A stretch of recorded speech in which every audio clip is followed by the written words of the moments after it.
Welcome to Mystic Realms Recap. Links are in the description below. Please show some love of the author and me. On to the show. The major factions weren't fools. Obviously, they wouldn't allow talents to leave their own territories. Other than making more attractive offers, sealing off information and spreading false rumors were effective ways to retain talents. Moreover, not everyone was like Lin Li, who didn't have any friends or family in this world. Even if the local factions didn't threaten a mage with his family members' lives, he would certainly consider this possibility. After all, a mage was still a human. As long as he could get enough money and fame from his hometown, he wouldn't try his luck at the Tower of Dusk. But all this was different now. First, the Tower of Dusk had become the leader of almost the entire breezy plains, where all factions had submitted to it. Many of these factions had often spread false rumors in their own territories about the Tower of Dusk before, but none dared to do that now. They did just the opposite. After the meeting, the first thing the factions did was to try to erase all the false rumors they had spread about the Tower of Dusk. Since the Tower of Dusk had a sanctuary powerhouse, what good would it do them if news of these rumors spread to the Tower of Dusk? Without the sealing off of information and spreading of rumors by other factions, coupled with the fact that the president of the Tower of Dusk was a rare sanctuary powerhouse, mages across the entire breezy plains flocked to the Tower of Dusk. Any mage who had confidence in their magic talent came to try their luck. After all, the prospects of following a sanctuary powerhouse were vastly different from following a legendary powerhouse. While there weren't any restrictions for joining a guild of magic other than proving that one was a mage and taking a level sorting test, these mages were only considered members of the guild. They didn't have to do anything for the guild, and could even join other factions. Of course, that would mean they wouldn't get much help from the guild either. On the other hand, not everyone could truly join the Tower of Dusk, as there was an extremely strict magic affinity test mages needed to pass before they become members. Even so, the number of mages in the Tower of Dusk doubled within a short span of 10+ days. It wasn't impossible that all the talented mages in the breezy plains would be monopolized by the Tower of Dusk in the future. After briefly understanding the situation the Tower of Dusk was in, Lin Li flashed to the Eternal Furnace at the top of the Tower of Dusk without informing anyone. However, he found people in a fight just as he had reached the atrium of the Eternal Furnace. While a fight wasn't strange, what was strange was that the parties involved were Captain Allen and an odd-looking guy. That guy's entire body was covered in thick armor, making him look like a heavily armed human foot soldier. Although the guy wore a horned helmet, he barely reached Allen's chest in height, making him look like a heavily armed dwarf. When Lin Li appeared, the two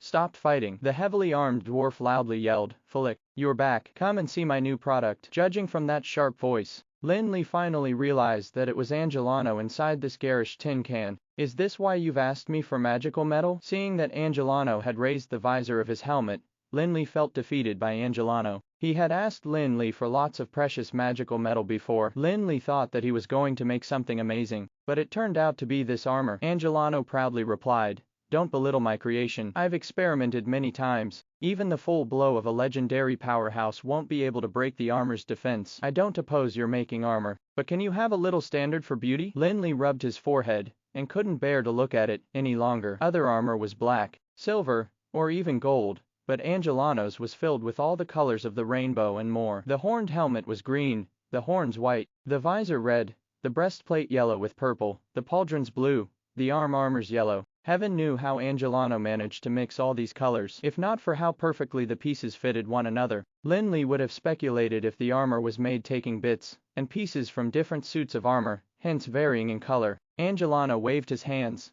confused, and remarked, "What's wrong? This armor contains all the colors in the world. It's the most elegant and beautiful one that ever existed." Now, Lin Li finally understood why the High Elves had exterminated the entire goblin population. Lin Li didn't want to waste more time on the color of the armor, and continued, "Don't you have an alchemy colossus? Why are you wearing armor?" Lin Li wasn't worried that Angelano would be crushed by the armor's weight. From the fight with Allen just now, Lin Li could see that the interior of the armor made use of the same magic waves as the alchemy colossus. It could even be called an alchemy colossus armor. "No, I need time to summon the alchemy colossus. It's too dangerous being with you, lad. I can't put my own safety in the hands of other people. Don't belittle this armor. Even if I fight with a sanctuary powerhouse, This armor will buy me time to enter the alchemy colossus. Angelana was evidently scared by what happened in Bahir's mausoleum. Can't you change its color? Lin Li tried to convince Angelano to forsake his perception that combining all colors was beauty. However, Angelano shook his head firmly and replied, "Why, isn't this beautiful? You have the same artistic taste as that Osric." I'm utterly disappointed. Evidently, Angelano had contemplated painting his alchemy colossus just like this armor, but that butcher Osric wasn't as easygoing as Lin Li. "Okay, anything you like." Lin Li waved his hands helplessly, but decided in his heart that he would reduce the instances he brought this lad out to a minimum. It was just too embarrassing. Seeing that Lin Li agreed, Angelano was extremely excited. He dropped down his visor and ran back to Alan to test the armor's functionality. Since Lin Li was a sanctuary powerhouse, Angelano didn't dare to oppose him. He couldn't believe that his little insistence had made Lin Li agree to his choice. Seeing Angelano's reaction, Lin Li immediately realized that the wretched goblin would have immediately changed the color of that disgusting armor if he had just glared at him. However, he had already agreed, and it wasn't nice to go back on his word. He could only try to avoid seeing it now. Upon leaving the Eternal Furnace, Lin Li summoned all the higher-ups of the Tower of Dusk, and soon understood the Tower of Dusk's recent developments. To put it simply,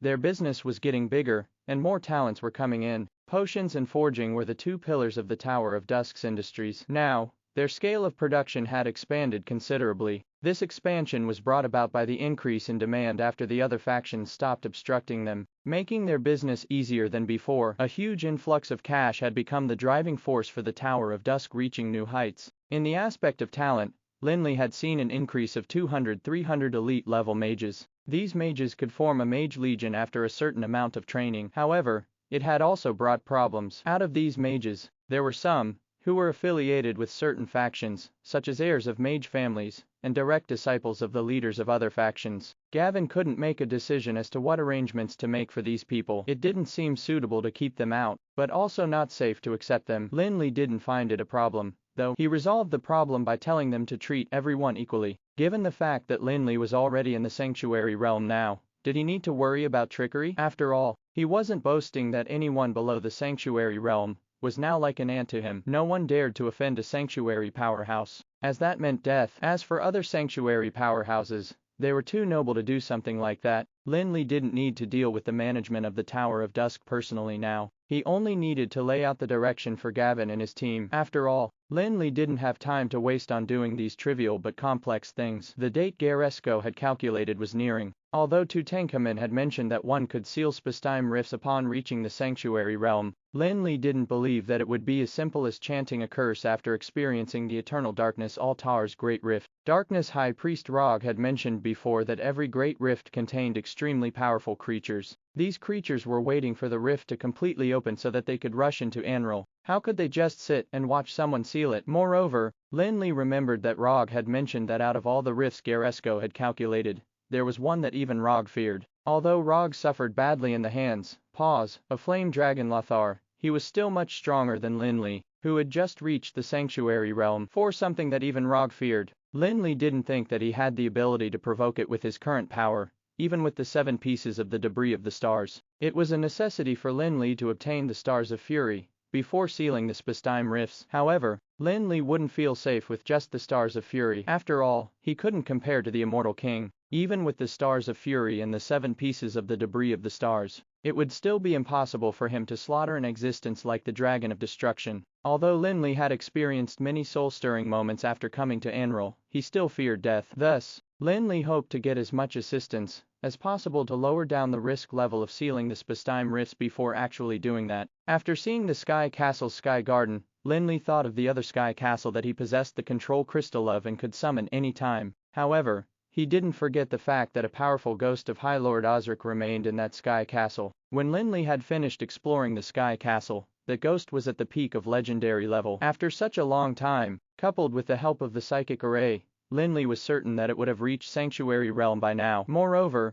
that ghost was not just any ghost. Osric's soul was likely to have fused into it. That would be terrifying. As a powerhouse at the peak of Sanctuary Realm, Osric's soul combined with a ghost could probably reach the peak of Sanctuary Realm too. After all, it was Osric's plan to fuse the ghost with the perfect body, in his mausoleum after it had matured. That would be the last breakthrough to becoming truly immortal. If the ghost and the perfect body couldn't reach the peak of Sanctuary Realm, how could they fuse in that final critical step? Thus, Lin Li wouldn't dare to summon the Sky Castle to Anril before dealing with that ghost. Doing that would bring to Anril a catastrophe even worse than the Retribution Knight Rodhart. Looks like we need to go to the Sky Castle. After all, Lin Li believed that fully controlling that Sky Castle would be extremely beneficial, or even critical, to him when sealing the spacetime rifts. After all, the 7th Sky Castle was the strongest Sky Castle out of all the High Elves had built. The conquering Magaths allowed its residents to possess terrifying power similar to the gods' power. That was something the Ice and Fire domain in the Eternal Furnace couldn't compare to. Moreover,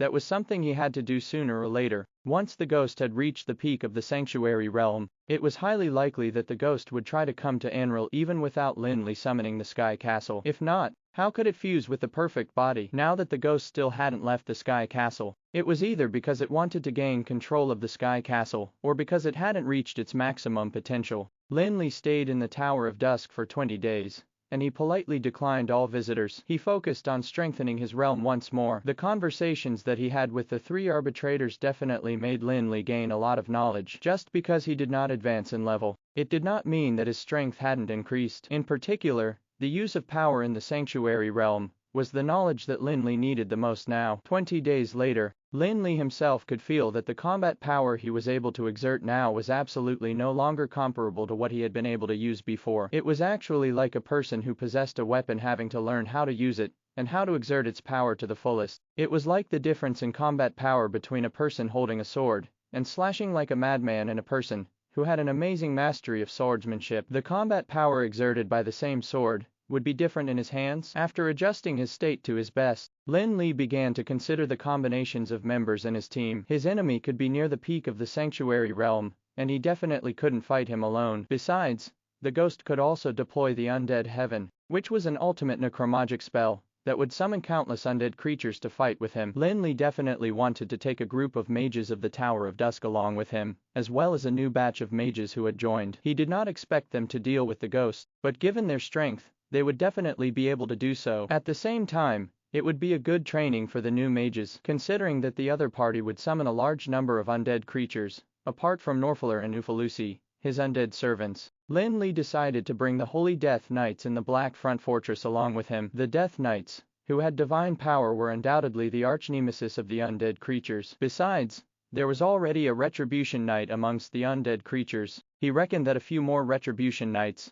might appear after they consumed a large amount of soul fire. Next, there was Connorus. If it had been in the past, Lin Li definitely wouldn't have taken Connorus to see the ghost. After all, the perfect body that Connorus was using had been originally prepared for the ghost by Osric. God knew what kind of changes would have happened if the two had met previously. However, things were different now. Lin Li had already used the Immortal King's method to modify the perfect body. Without the previous flaws, Connor's soul and the perfect body had fused completely. Even the ghost could not take it away. This time, the operation in the Sky Castle is extremely dangerous. The other party is a ghost at the peak of the Sanctuary Realm. I can't protect you at all. Lin Li originally was not planning to take Angelano with him, because his colorful armor was too embarrassing. However, Angelano overcame his cowardly personality, and his armor seemed to have given him a greater sense of security. No matter how terrifying Lin Li made the Sky Castle out to be, he actually insisted on joining the operation. He even said that Lin Li would be looking down on him and the goblins if he did not let him join the operation. He was becoming more and more confident, and Lin Li had no idea who taught him that. However, after selecting the people he would be bringing with him to the operation, Lin Li didn't move immediately. The existence of the ghost was only one of the problems that Lin Li would face this time. The more important thing was controlling the Sky Castle after getting rid of the ghost. While Lin Li already had the control crystal of the Sky Castle, it was just like a key that meant that he had the rights to control the Sky Castle, and how he could control it was another problem. Although the Sky Castle had been explored once back then, and they had also obtained many wonderful things from the central tower, the Sky Castle spanned a huge area, and their exploration had actually been quite rushed. Initially, Lin Li and the others had planned to continue exploring the other areas after coming out of the central tower. However, the ghost had suddenly awakened. Faced with the powerful ghost, Lin Li and the rest had no choice but to leave in a hurry. They had not had the time to explore the Sky Castle in detail at all. Of course, that was a huge pity to everyone else, but to Lin Li, it was a good thing. Lin Li did not just imagine the secrets of the Sky Castle. After all, he still had the eternal furnace, which the High Lord Osric had created by replicating the Sky Castles. Even though the two were worlds apart, there were also similarities. After acquiring the eternal furnace, Lin Li hadn't missed any opportunity to study the structures and other aspects of the eternal furnace. He could be considered to have obtained many secrets of the eternal furnace, especially with the presence of the guru of alchemy, Angelano. As for whether or not those things could be used in the Sky Castle, no one could be sure, but it would not be wrong to prepare beforehand. Apart from that, Lin Li had also specially visited the Ashen Warlock. The Sky Castle belonged to the Immortal King, and the Ashen Warlock was created by the Immortal King. He felt that the two might be related. Finally, once everything was ready, Lin Li set off with his team for the mountain range. Anyone who saw the Tower of Dusk's team would know that Lin Li was going to make another big move again. However, no one had come to talk about cooperation this time. This team was much stronger than the one with the Manhwa family and the Dark Blade back then. Even though the mountain range was known as one of the forbidden places in the world of Anral, the menacing legendary beasts couldn't stop them from advancing. Under Lin Li's lead, they only took a few days to enter the mountain range, followed by the area where life was forbidden, and the Green Dragon Lair. They reached the place where they had fought the Green Dragons back then. Recalling the experience that they had back then, Lin Li could not help but feel emotional. The Green Dragon King that had made Lin Li and the rest feel hopeless was no longer Lin Li's match now. Unfortunately, the Green Dragon Lair did not have any signs of life at all. The green dragons that had been sent away by the tender elemental Wyrm, Xiaohua, had gone somewhere too. It seemed that they had never returned. There was a teleportation portal at the end of the Green Dragon's lair. Due to the fact that Lin Li did not know the current situation in the Sky Castle, he did not get the team to teleport in batches, but stood alone in the center of the array formation and took out the massive control crystal before activating the teleportation portal. As the teleportation portal was activated, the teleportation did not start immediately after the teleportation portal on the stone platform lit up. Instead, it gradually began expanding under the power of the control crystal. Once the entire team was shrouded in the light of the teleportation portal, everyone immediately vanished. Actually, Lin Li could still send the entire team to the Sky Castle using the control crystal of the Sky Castle and the other areas. However, he did not have the teleportation coordinates recorded in the teleportation portal. Hence, he could only lead the team to that place and obtain the coordinates before using the control crystal. Perhaps because of the use of control crystal, the teleportation didn't feel like they were floating in the chaos of time and space. It simply felt like their surroundings had turned into the Sky Castle in the blink of an eye. As soon as the team of the Tower of Dusk appeared in the Sky Castle, they immediately got attacked. Fortunately, Lin Li had prepared for the terrible ghost. He had long instructed everyone to take precautions. However, to Lin Li's surprise, it was not the ghost and undead creatures that attacked them. Instead, they were attacked by two massive alchemy colossuses. Of course, the two alchemy colossus could not be compared to Angelano's Titan-level alchemy colossus. They seemed somewhat similar to the two alchemy colossuses that Lin Li had obtained in the Dragon Mountains in the past. The two alchemy colossuses were also beasts which had strength probably nearly equivalent to the legendary level. Such alchemy colossus were actually quite strong in the world of Anral, but they were unfortunately too weak for the Tower of Dusk's team. The first to react was the vampire Norfaler, who was known for his speed. He immediately darted out like a bolt of lightning. Norfaler's body flickered several times around one alchemy colossus, and by the time he returned to the team, the alchemy colossus crumbled and collapsed onto the ground. On the other hand, Ufalusi had also raised the skeleton staff in his hand, and he immediately cast a death entanglement spell. A python-like wisp of black mist darted out of thin air, entangling the other alchemy colossus in the blink of an eye. Next, the black mist was retracted, and the massive body of the alchemy colossus began to be warped. It suddenly lost its ability to move as well. Norfaler was a powerhouse who was at the peak of level 23, while Ufalusi was a level 24 lich. He was definitely an elite powerhouse in Anral. Not to mention,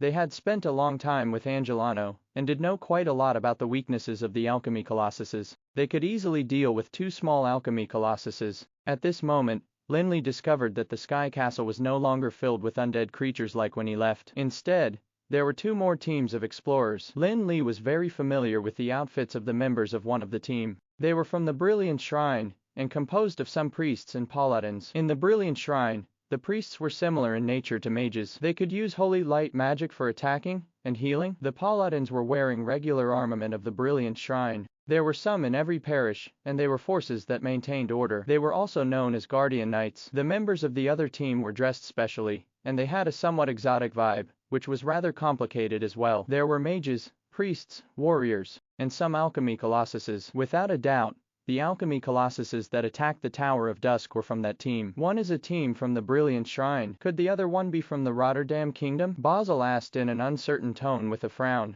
Rotterdam. Upon hearing Basil's words, Lin Li also immediately remembered that, when he was in the Dragon Mountains, and destroying the Seer bandits, he had also acquired 2 alchemy colossuses. At the same time, there were also a few archmages that seemed to be from Rotterdam Kingdom. The Rotterdam Kingdom was said to be located in a place where the goblins had lived. Hence, they had discovered many goblin ruins, which allowed them to gain the alchemical knowledge of the goblins. Although there were mages and priests in the Rotterdam Kingdom, where religion was not a restriction, alchemy was the foundation of their kingdom, and alchemists tended to hold a very high status. The Rotterdam Kingdom had always been keeping a relatively low profile in Anril. They almost barely participated in any international affairs. However, they seemed to have a good relationship with the Dwarf Kingdom. There were many people in Anril who did not know of the existence of the Rotterdam Kingdom, or heard of them at all. Lin Li inevitably felt a little confused about the appearance of the 2 teams in the Sky Castle. There were no traces of the teleportation portal being used previously. However,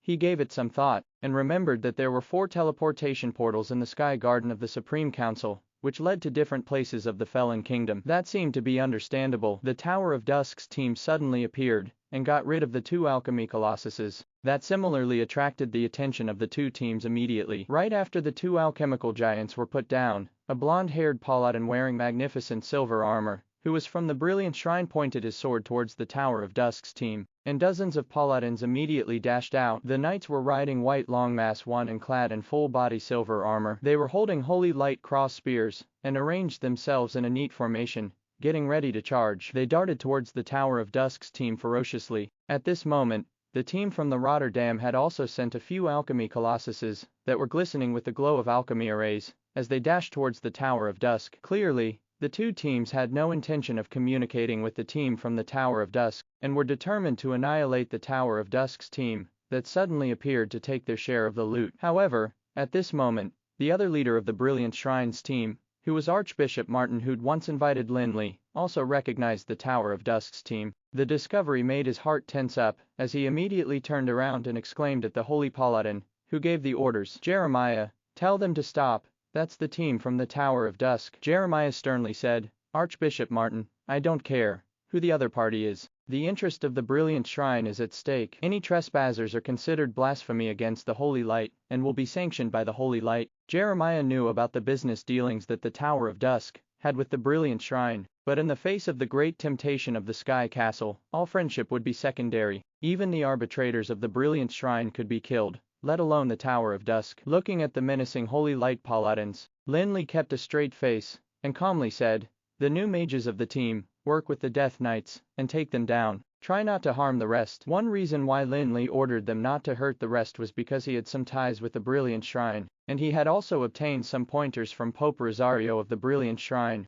Another reason was that he wanted to train the new mages of the team. Defeating them without hurting them was obviously more difficult than directly exterminating them. Hearing Lin Li's order, a group of Death Knights immediately broke away from the team and charged towards the Holy Paladins. The new mages of the team quickly formed magic arrays and dashed behind the Death Knights. Lin Li looked at the 2 alchemy colossuses sent by the Rotterdam Kingdom's team and said, dismantle them. Norfaler and Ufalusi moved towards the several alchemy colossuses after receiving the orders. Even though those alchemy colossuses were stronger than the previous 2 and had reached the legendary level, they were nothing to the 2 undead servants. However, Angelano, who was standing behind the 2 undead creatures and wearing a colorful armor, began yelling and charged forwards. Damn it, they actually have the cheek to take this worthless garbage out. It's such a shame to the noble alchemy. I can't tolerate this. I can't. Archbishop wanted to dissuade Jeremiah again, but the Holy Light paladins had already collided with the Death Knights of the Tower of Dusk. The light of Holy Light and the magic spells were continuously glistening. They instantly enveloped the 2 teams. Looking at the constant outbursts of Holy Light, Jeremiah smiled slightly and nodded gently. He then said, "Yes, that's right. They've actually exerted power that's much stronger than usual. Seems like we can nurture them in the future." Indeed, in Enion's opinion, the light of holy light would definitely outshine that of magic spells whenever there were battles between the two. However, no one knew that the Death Knights from the Tower of Dusk could also control divine power. In fact, a large portion of that holy light was emitted by the Death Knights. However, the answer was soon revealed as well, and the battle only lasted a few seconds. When all of the light disappeared, one could clearly see that the holy paladins, who had taken part in the battle, had already fallen onto the ground. The Death Knights of the Tower of Dusk were already putting their cross spears on the necks of the holy light paladins. At the same time, the battle on the other side ended just as quickly, and the legendary level alchemy colossuses had all fallen onto the ground. There were no traces of battle on Norfalar and Ufalusi. To them, a battle like that wasn't even a warm-up. On the other hand, Angelano, who was dressed in colorful armor, yelled in a sharp voice,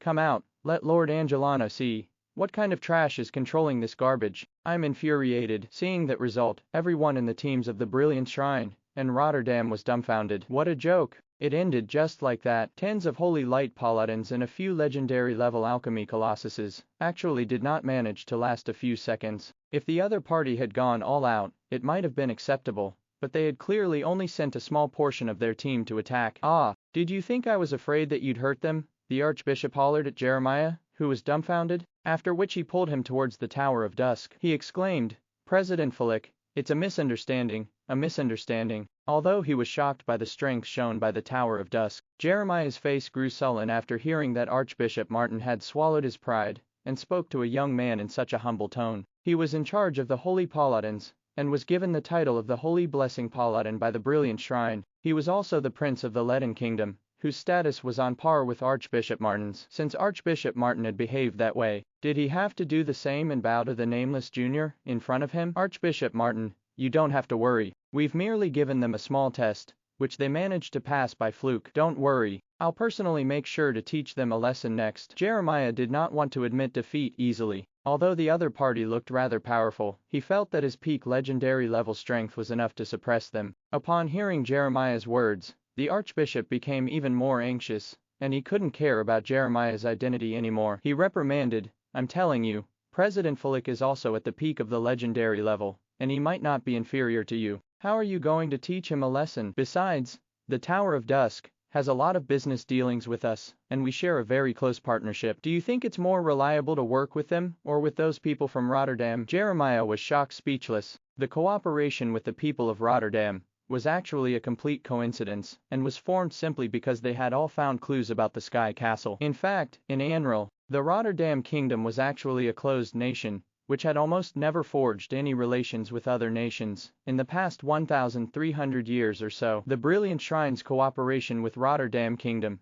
could be considered a first in history. However, Jeremiah would be displeased with genuinely working with the Tower of Dusk, because he had never suffered such a loss before. Therefore, even though he followed Archbishop Martin, he was still thinking to himself that he had to teach the Tower of Dusk's team a lesson to vent his frustration. The team of the Rotterdam Kingdom was initially still considering what to do next, but after hearing that Archbishop Martin knew the Tower of Dusk, a member who was dressed like a mage stepped out and walked towards the Tower of Dusk's team too. Lin Li was also quite familiar with Archbishop Martin. When he gave Pope Rosario the antidote back then, the Archbishop was the one who personally visited the Tower of Dusk and invited him to the Brilliant Shrine. He also interacted with Lin Li quite a lot in the Brilliant Shrine. Hence, he waved his hand in motion for the Death Knights to let go of the Holy Light Paladins, after which he walked towards Archbishop Martin, and the rest smilingly. "President Flick, I'm really sorry, it's all because we're too reckless," said Archbishop Martin, who knew Lin Li well, and was aware that Lin Li preferred being talked to nicely. Hence, he did not put on any airs as an archbishop, and simply lowered himself to repeatedly apologize. Although Jeremiah was pulled over by Archbishop Martin, he absolutely couldn't bring himself to stoop that low and speak in such a tone. Standing beside Archbishop Martin, he simply glanced at Lin Li, humped coldly, and remained silent with his head held high. Jeremiah's hump scared Archbishop Martin, and made him almost break out in a cold sweat. In his heart, he cursed Jeremiah for not knowing any better. However, he dared not delay any further. Instead, he said, "President Flick, Please don't mind. This is Prince Jeremiah of the Leaden Kingdom, and the leader of the Holy Light Paladins. The Holy Blessing Paladin of the Brilliant Shrine. Archbishop Martin introduced Jeremiah as a royal first because he hoped that Lin Li would understand that he acted that way because of his royal pedigree. On the other hand, he also wanted to slightly draw a line between Jeremiah and the Brilliant Shrine. He meant to tell Lin Li that although Jeremiah was part of the Brilliant Shrine, he was mainly representing the royals of the Leaden Kingdom. Oh, Archbishop Martin, you're worrying too much. Since it's just a misunderstanding, everything will be fine after we clear the air, said Lin Li, who did not plan to put Archbishop Martin in a spot. However, he didn't pay any attention to Prince Jeremiah, either. Of course, how could Lin Li not know about the thoughts that Jeremiah had? He simply felt amused by Jeremiah's childish behavior. This is the chief imperial mage and metallurgist of the Rotterdam Kingdom, Master Donald. Upon seeing that Lin Li didn't mind, Archbishop Martin was secretly relieved, and then introduced him to the people of the Rotterdam Kingdom. However, Master Donald did not look at Lin Li squarely in the eye, nor did he have any intention of greeting Lin Li. Instead, he raised his chin slightly, and said in a cold voice, "I don't care who you are. Your people have destroyed our alchemy colossuses, so you must make compensation for that now. Once you do, leave this place." He made it seem like a charity. It was as if he would give them a chance to leave once they compensated him in a satisfactory manner. Actually, Lin Li really wasn't surprised by Master Donald's attitude at all. Others might not know much about what kind of personalities the people of Rotterdam had, but the Tower of Dusk had held a few mages of the Rotterdam Kingdom captive. Throughout the years, the mages even confessed to having peeped at women when they were showering. What more the various information about the Rotterdam Kingdom? It was said that the ancestor of the royal family of the Rotterdam Kingdom was once a human noble, who was titled by the High Elven royal family during the Dark Age. That meant that as a human, he had obtained the title of a Duke of the High Elves. It was not at all the same as human royalty. The human noble did not obtain the title because of any great contribution to the High Elves, but because his father had actually won the heart of a female High Elf, who was also a noble amongst the High Elves. It was actually also a rather amazing skill. Hence, that human noble not only received the title of a High Elf noble, he also had a part of the High Elves' bloodline. Throughout the long Dark Age, his position was passed down. As the title continued, their bodies contained a portion of bloodline that belonged to the High Elves. The current Rotterdam belonged to that human noble, and the title had been passed down from generation to generation. Hence, Rotterdam was one of the few places that was not excessively oppressive to humans during the Dark Age, and could even be considered a paradise for humans at that time. However, due to the laws of the governing nobles, Rotterdam was also not allowed to accept exiles from other noble lands. Otherwise, Rotterdam would have been overpopulated. Despite the fact that the last leader of Rotterdam was said to be one of the initiators of the war that overthrew the High Elves, they were still proud of having the blood of High Elves flowing through their veins, and having once held the title of High Elven nobles. In their opinion, only High Elven nobles were true nobles, and those nobles appointed by the human royal families could never compare. Of course, in addition to bloodline and title, the people of the Rotterdam Kingdom were also proud of the fact that they had initiated the war to overthrow the High Elves. To them, if that ancestor had not stepped forward to overthrow the High Elves, the humans in Anral would have still been under the rule and oppression of the High Elves. In short, in the hearts of the people of Rotterdam Kingdom, they were still nobles with noble bloodlines, and were also saviors of the world. Lin Li had heard about plenty of such arguments and debates. Hence, he was not surprised by Master Donald's attitude. "You want compensation?" Lin Li questioned, looking at Donald coldly. He tolerated Jeremiah because of the Brilliant Shrine, but he didn't have any friendship with the Rotterdam. In fact, he had a feud with them. In the beginning, if it weren't for the Rotterdam Kingdom's support for the Seer Bandits, Black Cloud's town probably wouldn't have suffered that disaster. Donald didn't care about Lin Li's tone, as he had seen plenty of pointless clamoring and boasting from the weak. There was no change in his expression, but he looked at Lin Li with a tinge of pity in his eyes. He said in a stereotypically aristocratic tone, "You heard right. To make you learn this lesson, you will have to pay full compensation, in double for the 7 alchemy colossuses you have damaged." An ordinary alchemy colossus was probably worth at least nearly 10 million gold coins on the market. Double of the price of 7 alchemy colossuses would amount to hundreds of millions of gold coins. However, seeing that Donald's gaze was constantly shifted onto the mages of the Tower of Dusk, Lin Li immediately understood that Donald was clearly interested in the magical equipment of the mages. Lin Li had always been reluctant to bother with people like Donald, who had abnormal mindsets. He simply said, "Sure, you can take it yourself." No one would think that Lin Li truly intended for Donald to take the compensation himself, Likewise for Donald. Lin Li's answer was undoubtedly a straight-up refusal and a declaration of war. There was finally some change on Donald's face, but his annoyance only lasted for a moment. He thought about the fact that the three of them managed to destroy his 5 alchemy colossuses one as soon as they attacked. Although it was just a small test, the strength of the team from the Tower of Dusk was definitely not to be belittled. Donald looked at the team of the Tower of Dusk and the armored knights, who were standing neatly. They all seemed to be close to the legendary level, while the mages who got into a strange formation were mostly level 18 and level 19, and near the legendary level, although there were also some legendary mages amongst them. The few of them seemed to be important figures, who had legendary level abilities, and were not new to the legendary realm. Despite having plenty of faith in his own team, Donald also knew that it would not be easy to take them down. More importantly, Donald could also see that the people from the Brilliant Shrine clearly had some relationship with the newly arrived team. If the two of them joined forces, it would cause a huge obstruction for the following plan of his team. It seems that you won't be able to come up with the compensation. Alright then, I'll give you another chance. You just need to compensate for the amount spent on repairing these alchemy colossuses. I can forgive you for entering here, Donald said in a hostile tone. Although he made it sound like he was saving himself a lot of pride, he was actually displeased with being forced to make a concession. Indeed, this time, he had made a great concession by making that request, which turned the compensation amount from double the original to only the price of the materials needed for repairs. That was not just taking one step back. The compensation became a little more reasonable. The most valuable part of something, like the alchemy colossus, was mainly the alchemical technology used in it. The value of those materials used in it still accounted for a relatively small portion of the overall value. Of course, those materials were still extremely expensive. However,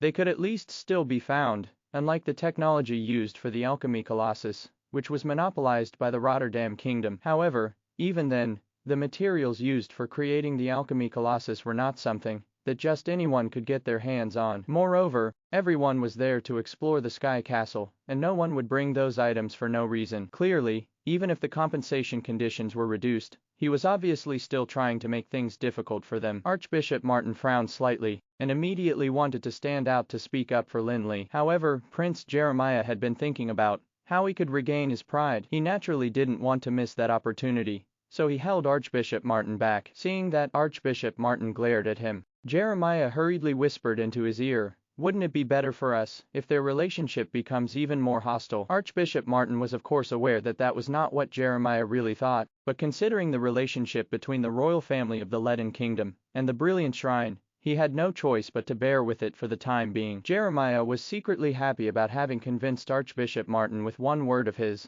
The materials of the alchemy colossuses were extremely expensive, and now that they were in the Sky Castle, he wanted to see what Philip would use to pay for it. He didn't believe that Lin Li would bring those random materials with him to the Sky Castle. However, what Jeremiah didn't expect was that this time, Lin Li was very straightforward, and he directly said to Donald, "Sure, give me the list." The list of materials needed for repairs could be processed later. Actually, when they were speaking, the people of the Rotterdam had already calculated the damage done to the 7 alchemy colossuses. After all, even if there was no compensation, they would still have to repair the alchemy colossuses themselves. It would be impossible to give up that combat power. Donald waved to the person who was performing the calculations not too far away. Soon, that metallurgist from the Rotterdam scurried over and handed over the list of repairs and materials to Lin Li. Donald did not take it at all. Instead, he pointed at Lin Li and arrogantly said, "Give it to him. He'll be responsible for compensating for the repairs." Lin Li took a glance at the list and shoved it right back into the metallurgist's hands. "No need for that trouble. I'll send someone to fix them for you." "You'll send someone to fix them?" Hearing Lin Li's words, Donald and the metallurgist who had just arrived behaved as if they had heard a ridiculous story. Someone actually dared to say that they could repair the alchemy colossuses in front of the metallurgist from Rotterdam. That was the greatest joke they had ever heard so far. Even Archbishop Martin and Jeremiah couldn't believe their ears, let alone Donald. Although the Rotterdam had closed its borders, they were the strongest in alchemy in the entire Anral. It could be said that the Rotterdam Kingdom had alchemy as its foundation, and developed a civilization because of it. They had obtained the knowledge in alchemy passed down by the goblins, and after thousands of years of in-depth research, the Rotterdam Kingdom's development of alchemy could be said to have reached the pinnacle of the world. Yet, someone was nonchalantly saying that he could send someone over to repair those damaged alchemy colossuses. How could that be possible? An alchemy colossus was not a child's toy. It was the condensation of the entire alchemical civilization, and the greatest manifestation of peak alchemy. Although the entire Rotterdam kingdom had been developing alchemical civilization, those who could grasp the mysteriousness and amazing qualities of the alchemy colossuses were definitely few and far between, let alone those outside the kingdom. However, Lin Li didn't care about what they were thinking. Instead, he said to Angelano, who was behind him, "Angelano, go settle the damaged alchemy colossuses." Although they did not believe that Lin Li could find someone who had the power to repair the alchemy colossuses, they were still a little curious as to whom Lin Li would call to do it. However, when they saw Angelano, they were instantly astonished. He seemed to be the same height as dwarves, and he was clad in armor, which also resembled the style of dwarves. However, no dwarf would dye their armor in such bright and fancy colors, which made him look like he had spilled all the cans of different colors of paint. To be honest, the colorful look made others who looked at him feel dizzy, especially when he was moving. A freak like that can fix the alchemy colossus. Donald felt like he had been fooled. However, he didn't go out of his way to stop it, and instead watched how Lin Li was going to clear up the mess. However, what made them vomit blood was that the shorty, who was clad in a fancy suit, was still complaining as he walked away. "What the hell? Is this an insult to me? This is garbage that can't even be considered a toy. The mere sight of it makes me want to vomit. Yet you want me to fiddle with it." His words were unacceptable to the people of Rotterdam Kingdom, as the alchemy colossus was the manifestation of their essence of alchemy, yet it was insulted and being called trash that was incomparable to magic. That was a huge insult to the entire Rotterdam. Donald restrained his displeasure and questioned Lin Li, "Is this the person who can repair the alchemy colossuses? I don't think that someone who disrespects alchemical civilization can master true alchemy." In fact, he was not wrong. Those who did not respect knowledge would never be able to grasp true knowledge. However, Lin Li shook his head in denial and indifferently said, "I think you've misunderstood. He's not talking about alchemical civilization, but about your so-called alchemical civilization.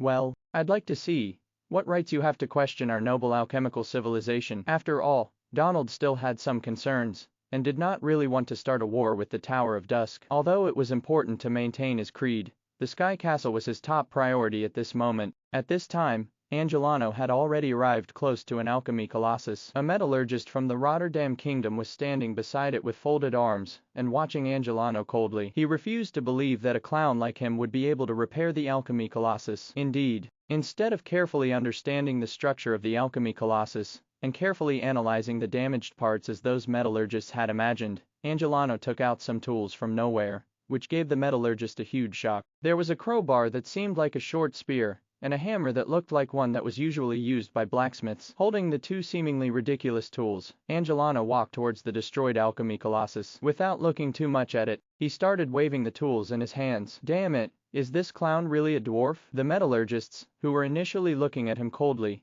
immediately panicked when they saw that situation. They rushed forward and wanted to pull Angelano away from the alchemy colossus. However, Angelano's movements were not slow, and he directly swung the hammer in his hand, striking the alchemy colossus twice. Next, he held the crowbar with one hand and thrust it into the alchemy colossus before prodding it. Some parts then fell off the alchemy colossus. Seeing that, the metallurgists from the Rotterdam Kingdom were about to go crazy. They rushed forward in a bid to stop him while yelling, "Stop! Stop! Are you going to completely destroy this alchemy colossus?" What a joke! Although Angelano's armor was a little ugly, it was still extremely powerful, and the metallurgist could not stop him at all. He waved his hand and flung the metallurgist far, far away. Without stopping, he smashed the hammer into the alchemy colossus. "Stop!" A metallurgist was lying on the ground with his arms stretched out high, looking at Angelano, who was behaving violently. Whenever the hammer fell, it was as if it had landed on his own body. The drive shaft on the leg doesn't even have a positioning device. No wonder it was destroyed so easily. "You guys actually treat such garbage like treasure." Angelano ignored the metallurgist and took out a normal hammer, after which he knocked it twice on the alchemy colossus. He then shoved it hard inside the body of the alchemy colossus, and sauntered towards another alchemy colossus. "Stop, don't you come near." The owner of the other alchemy colossus stretched his hands out and stopped Angelano nervously, refusing to move away. "Do you think Lord Angelano cares about trash like you?" Scram! Ever since Angelano got that armor, he became much braver. He reached out to push the metallurgist out of the way, and went forward to wield his hammer. At this moment, the other metallurgists were surrounding them, and they could already tell that humans would be no match for that tyrannical dwarf. Is this what you call an alchemical civilization? You couldn't even manage the mana circuit at the waste well. The 13 mana circuits are actually mixed together. I really take my hat off to you. How dare you control this garbage during battles? Don't you know the consequences of mixing mana circuits? Or is this a suicide alchemy colossus you've developed after research? While Angelano swung the hammer, there were 2 metallurgists attached to him. The pitiful thing was that they could not stop him at all. The metallurgists could also see that no amount of people could stop him with their physical strength alone. A few metallurgists who were also mages even took out their staffs and started chanting incantations, trying to cast magic to stop Angelano's rampage. However, Angelano didn't bother looking at them at all. With the armor on his body, even the full force of a legendary mage would not be able to shake him, let alone a few archmages. After repairing an alchemy colossus, he walked towards another one with 2 of them hanging from his body. Donald thought, they're really shameless. They actually sent a dwarf who only knows to wield a hammer. He's not repairing them, he's destroying them. Donald's lips twitched when he looked at the chaotic scene. He wanted to stop him, but could not bring himself to do so. Since he had agreed to let Lin Li's people repair his alchemy colossuses, he would not get any compensation if he stopped them from repairing. Jeremiah was watching in awe as well, forgetting his original intention of waiting to see Lin Li make a fool of himself. Damn it, this is ridiculous. Felix doesn't care about the rules at all. How dares he destroy Rotterdam's alchemy colossuses just like that? However, Angelano's rampage wasn't over yet. After striking an alchemy colossus with his hammer again and again, he looked inside and snorted with laughter. Shaking his head, he said, if you can't learn the array circulation pathway well, don't use it indiscriminately. You can't even get the start and end right. Yet you want to rely on this to increase your magic efficiency. What a joke. Originally, the metallurgists were ready to cast magic spells, but after hearing Angelano's words, they were all shocked. They could take his previous words as nonsense, but hearing him mention the technique of the array circulation pathway, which was an absolute master-level alchemical technique, was different. Even if those who were not in the field of alchemy had only heard of its name, they would not be able to tell what technique it was without enough knowledge. Could it be that this damned dwarf is really knowledgeable in alchemy? The metallurgists were hesitant. Even the 2 metallurgists hanging from Angelano's body subconsciously let go. You're boasting shamelessly. This array circulation pathway is the technique that the first master metallurgist of the Rotterdam, Master Russell, was best at. It can increase the utilization rate of mana by almost 10%. This has been tested and proven, argued an indignant metallurgist. It's his best technique,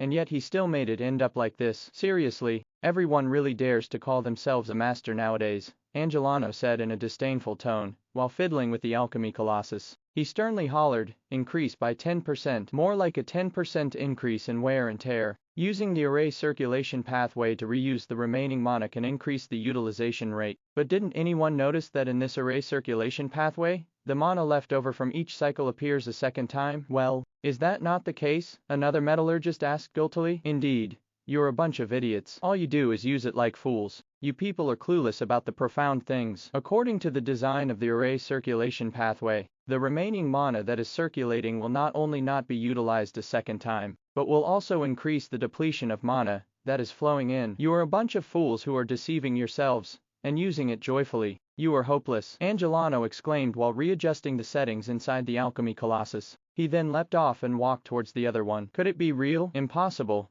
Master Russell couldn't have gotten it wrong. However, I find that the dwarf's words do make sense. Don't you think the alchemy colossus becomes a little underpowered when it's been in use for a while? After Angelano left, the group of metallurgists who were continuously clamoring immediately gathered around the alchemy colossus that had just been adjusted. Looking at the changes, they immediately began to discuss them with each other. Of course, it was impossible for Angelano to readjust all 7 alchemy colossuses and get rid of all the flaws. He simply allowed the paralyzed ones to stand up and move again. He did not spend much time on each alchemy colossus, and each of them could stand up in less than 1 minute. All 7 alchemy colossuses that were on the ground were repaired in 6 or 7 minutes. The metallurgists did not know if they had been repaired, but they didn't find the speed of repair to be reliable. After all, given the degree of damage done to the alchemy colossuses, the least damaged one would take 3 or 4 metallurgists an hour to repair. Enough. Felix, don't let me touch this trash in the future anymore. Alright, just dump the rubbish into the bin next time. What's the value in repairing it? After performing all the tasks, Angelano complained to Lin Li and returned to the team of the Tower of Dusk,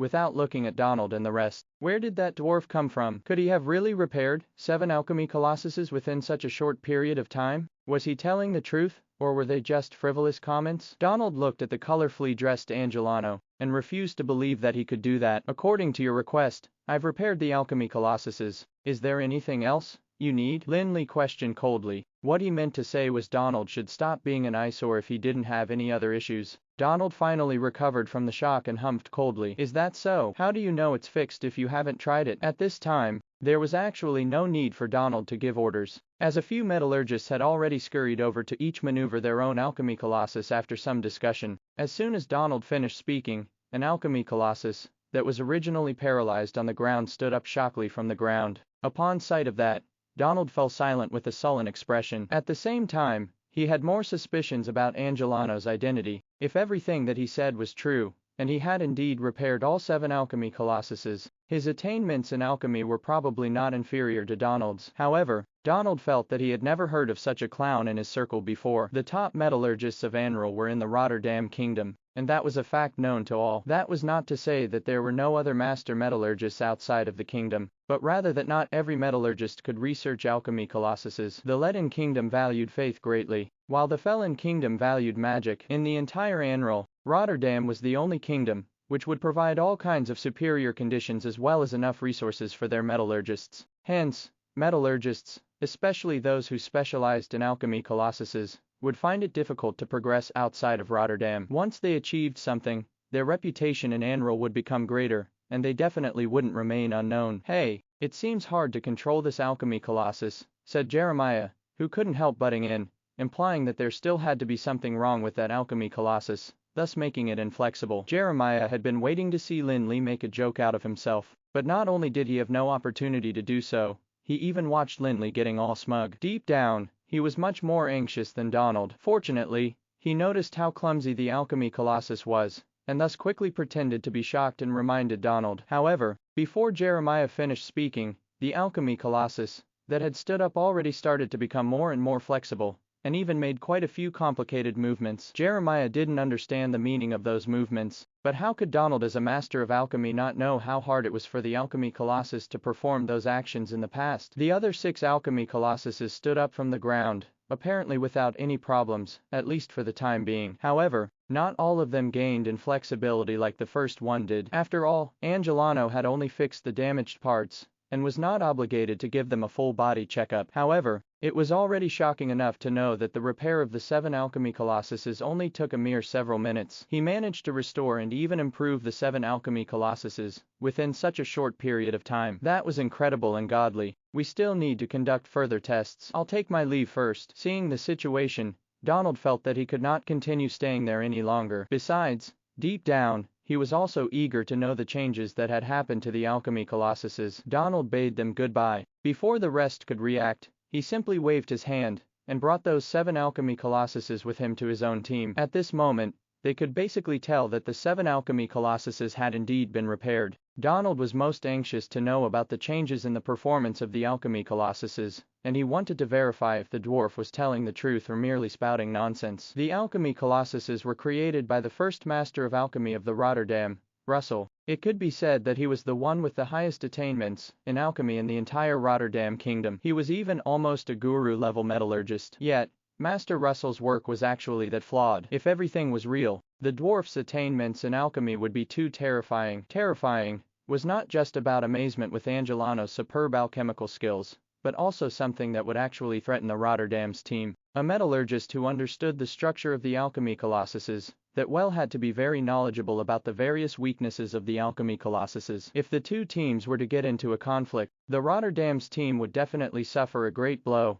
as the alchemy colossuses were their main combat power. Hence, he did not ask that question out of curiosity, but rather really needed to know the answer to it. Otherwise, the situation would be extremely unfavorable for the Rotterdam's team during the exploration of the Sky Castle. At Donald's gesture, the controllers of the 7 alchemy colossuses each jumped out from the constructs. Did you guys feel anything unusual when you controlled the alchemy colossuses? Donald asked in a low voice, hoping deep down that the signs of the alchemy colossuses being repaired were just temporary. Even though he suffered a bit of a loss, he didn't really want to see a terrifying metallurgist in Lin Li's team. Master Donald, Aren't you making a bit of a fuss? We have always had the technology of the alchemy colossus, and the other party must be cooking things up, another leader of the Rotterdam's team exclaimed. He did not think that that matter was worth Donald's attention. The person who spoke had curly brown hair that was draped across his shoulders. He was wearing a magic shield that was inlaid with a large sapphire. He was somewhat slim, and he was wearing dark golden magic armor with a large red cape. Although he was much younger than Donald, and seemed to be in his 30s, he was naturally a figure of status, since he could be in the same team as Donald. Your Highness Canber, if the other party is just an independent expedition team, we really don't need to be too concerned. However, you should have seen that even Martin was very polite to that young man. This shows that they must have an unusual relationship with the brilliant shrine. Under such circumstances, if the other party really has such a metallurgist, we must be prepared in advance to avoid being in a passive situation. Donald explained patiently about his concerns. Although Donald was the chief imperial mage of the Rotterdam kingdom, who enjoyed high prestige, he was far from comparable to the princes. Prince Canber was clearly not the same as the other princes, either. The king of the Rotterdam kingdom, Halsanki, had dozens of children, with the oldest being over 50 years old and the youngest less than 10 years old. He could be considered to have dedicated his life to growing the size of the royal family. Among the princes, Prince Canber was ranked 17th, but he was known to be the most promising successor for the throne. It was said that, when Prince Canber was born, the bloodline in his body mutated. Although his high elven bloodline was quite diluted, it was already dozens of times thicker than that of the other members of the royal family, even more so than the old King Halsankis. That was the reason Prince Canber became a sword sage with power at the peak of the legendary realm at the age of 30. He was also doted on by the old king. In fact, from the fact that Prince Canber had become one of the leaders in that operation, they could tell that King Halsanki was already starting to pave the way for him to inherit the throne. If the Rotterdam's team could complete the mission successfully under Prince Canber's lead, no one would be able to question his eligibility to inherit the throne, since he would have made such a huge contribution. Hence, facing Prince Canber, who had the biggest hope of inheriting the throne, even a highly respected figure like Donald had to show enough patience and express due respect. If it were someone else, Donald, given his status and prestige, would not even have to explain anything. Okay, older people just like to be suspicious, Canber said while waving his hands. He then turned around to find a place to sit down, no longer caring about what Donald was going to do. Donald shook his head helplessly, and said to the metallurgists who were manipulating the alchemy colossuses, "Tell me, did you feel anything unusual during the operation of the alchemy colossuses just now?" The several metallurgists looked at each other. With an apprehensive look, one of them said, "I don't know if it's related to that dwarf's repairs, or if it's just a placebo effect, but the alchemy colossus does seem to feel a bit different now. I purposely performed some actions that would normally damage the alchemy colossus easily, and it didn't seem to have reached the limit of what this alchemy colossus can withstand." How can that be? Every single component of our alchemy colossuses is made from the best materials. Its performance has reached its limit. How could there be such a change just because the dwarf prodded it a few times? The metallurgists who had never controlled the alchemy colossuses began to express their disbelief after hearing those words. Indeed, just like they said, the Rotterdam kingdom had always had alchemy as foundation, and the alchemy colossus was the most advanced product of alchemy. It was also the representation of the kingdom's strongest combat power. Hence, it was naturally valued greatly. Even the most insignificant screw of the alchemy colossus was made using a very precious magical metal. Hence, in the eyes of everyone, the alchemy colossuses, which were built using previous materials, had already reached the limit in all aspects of performance. Breaking through the limit was not impossible, but the only way to do so was replacing the materials with stronger and more precious ones. Yet the dwarf simply used a hammer and prodded it without any technical knowledge. How could the alchemy colossuses have improved? Among the people present, only Donald remained calm and composed. He ignored the comments of the other metallurgists, and said to that metallurgist, "I remember that part of the lower limb of your alchemy colossus was damaged just now. What did that dwarf do there? You shouldn't have forgotten yet." "Yes, master, the part of the lower limb of the alchemy colossus that I was controlling had been damaged. When the dwarf repaired it, he said that one of the parts lacked a positioning device. Hence, the joints are prone to damage and lack flexibility. He then stuffed something inside." At the mention of it, the metallurgist had an awkward expression. After considering it for a while, he continued, "I remember he seemed to have shaped an ordinary piece of metal into something, and that seems to be his so-called positioning device." Everyone was in even greater disbelief after hearing those words. To them, ordinary metal was like rocks that could be found everywhere. Nothing was more trashy than ordinary metal, be it in terms of value or function and performance. Of course, If that ordinary steel could be carefully processed, it would barely be able to support the alchemy colossus for a while. However, the problem was that the other party had merely prodded it a few times without effort, yet he managed to shove it back into the alchemy colossus body. Could that even be considered repair? In the eyes of the crowd, it was already a miracle that the alchemy colossus could start moving again after being repaired in such a manner. How could its performance be improved because of that? While everyone was airing their doubts, the metallurgist who'd spoken instantly blushed. He even began to doubt himself. He did not continue arguing, and instead turned around to look at his alchemy colossus before looking at his peers, who doubted him. Could everything just now be just an illusion? However, Donald had already reached the peak of the master level in alchemy, and things weren't as simple to him as the others thought. Although he refused to believe that the funny-looking dwarf really had such high attainments in alchemy, the truth was that the 7 alchemy colossuses had been repaired without a doubt. From that alone, he could tell that Angelano definitely had a good understanding of the structure of the alchemy colossus, even though he was not that terrifying. Donald shifted his gaze onto the legs of the alchemy colossus, and after remaining silent for a moment, he instructed that metallurgist to open up the part that had been repaired. He then said to the other metallurgists, "What about you? Do you feel the same as him?" Seeing that his peers' words had attracted so many questions, those several guys began to seem a little hesitant after hearing Donald's words. They had no idea what they ought to say, because they refused to believe it. They even felt that they seemed to have been hallucinating. Besides, walking for a short period of time was not enough for them to sense the minor changes in the alchemy colossus. However, just as the few of them were hesitating, a young metallurgist who was standing at the back of the group stepped forward timidly and said to Donald, "Teacher, I feel that dwarf really seems to have high attainments in alchemy." He even managed to recognize the array circulation pathway that Master Russell was good at. He also pointed out the flaws in it and made adjustments. The young metallurgist was Donald's student, hence, he did not have as many scruples as the rest. He decided to muster the courage and voice his conjectures. "I bet he was just spouting nonsense. Master Russell is the best metallurgist in the Rotterdam Kingdom. If what that dwarf said was real, doesn't that mean that his level of alchemy is even higher than Master Russell's?" Before Donald could say anything, the metallurgists around him were immediately indignant. If it weren't for the fact that he was Donald's student, they would have probably rushed forward to beat him up. In fact, the several metallurgists who had been defeated just now had all heard the dwarf's words and gotten a great shock as well. However, in the hearts of the metallurgists of the Rotterdam,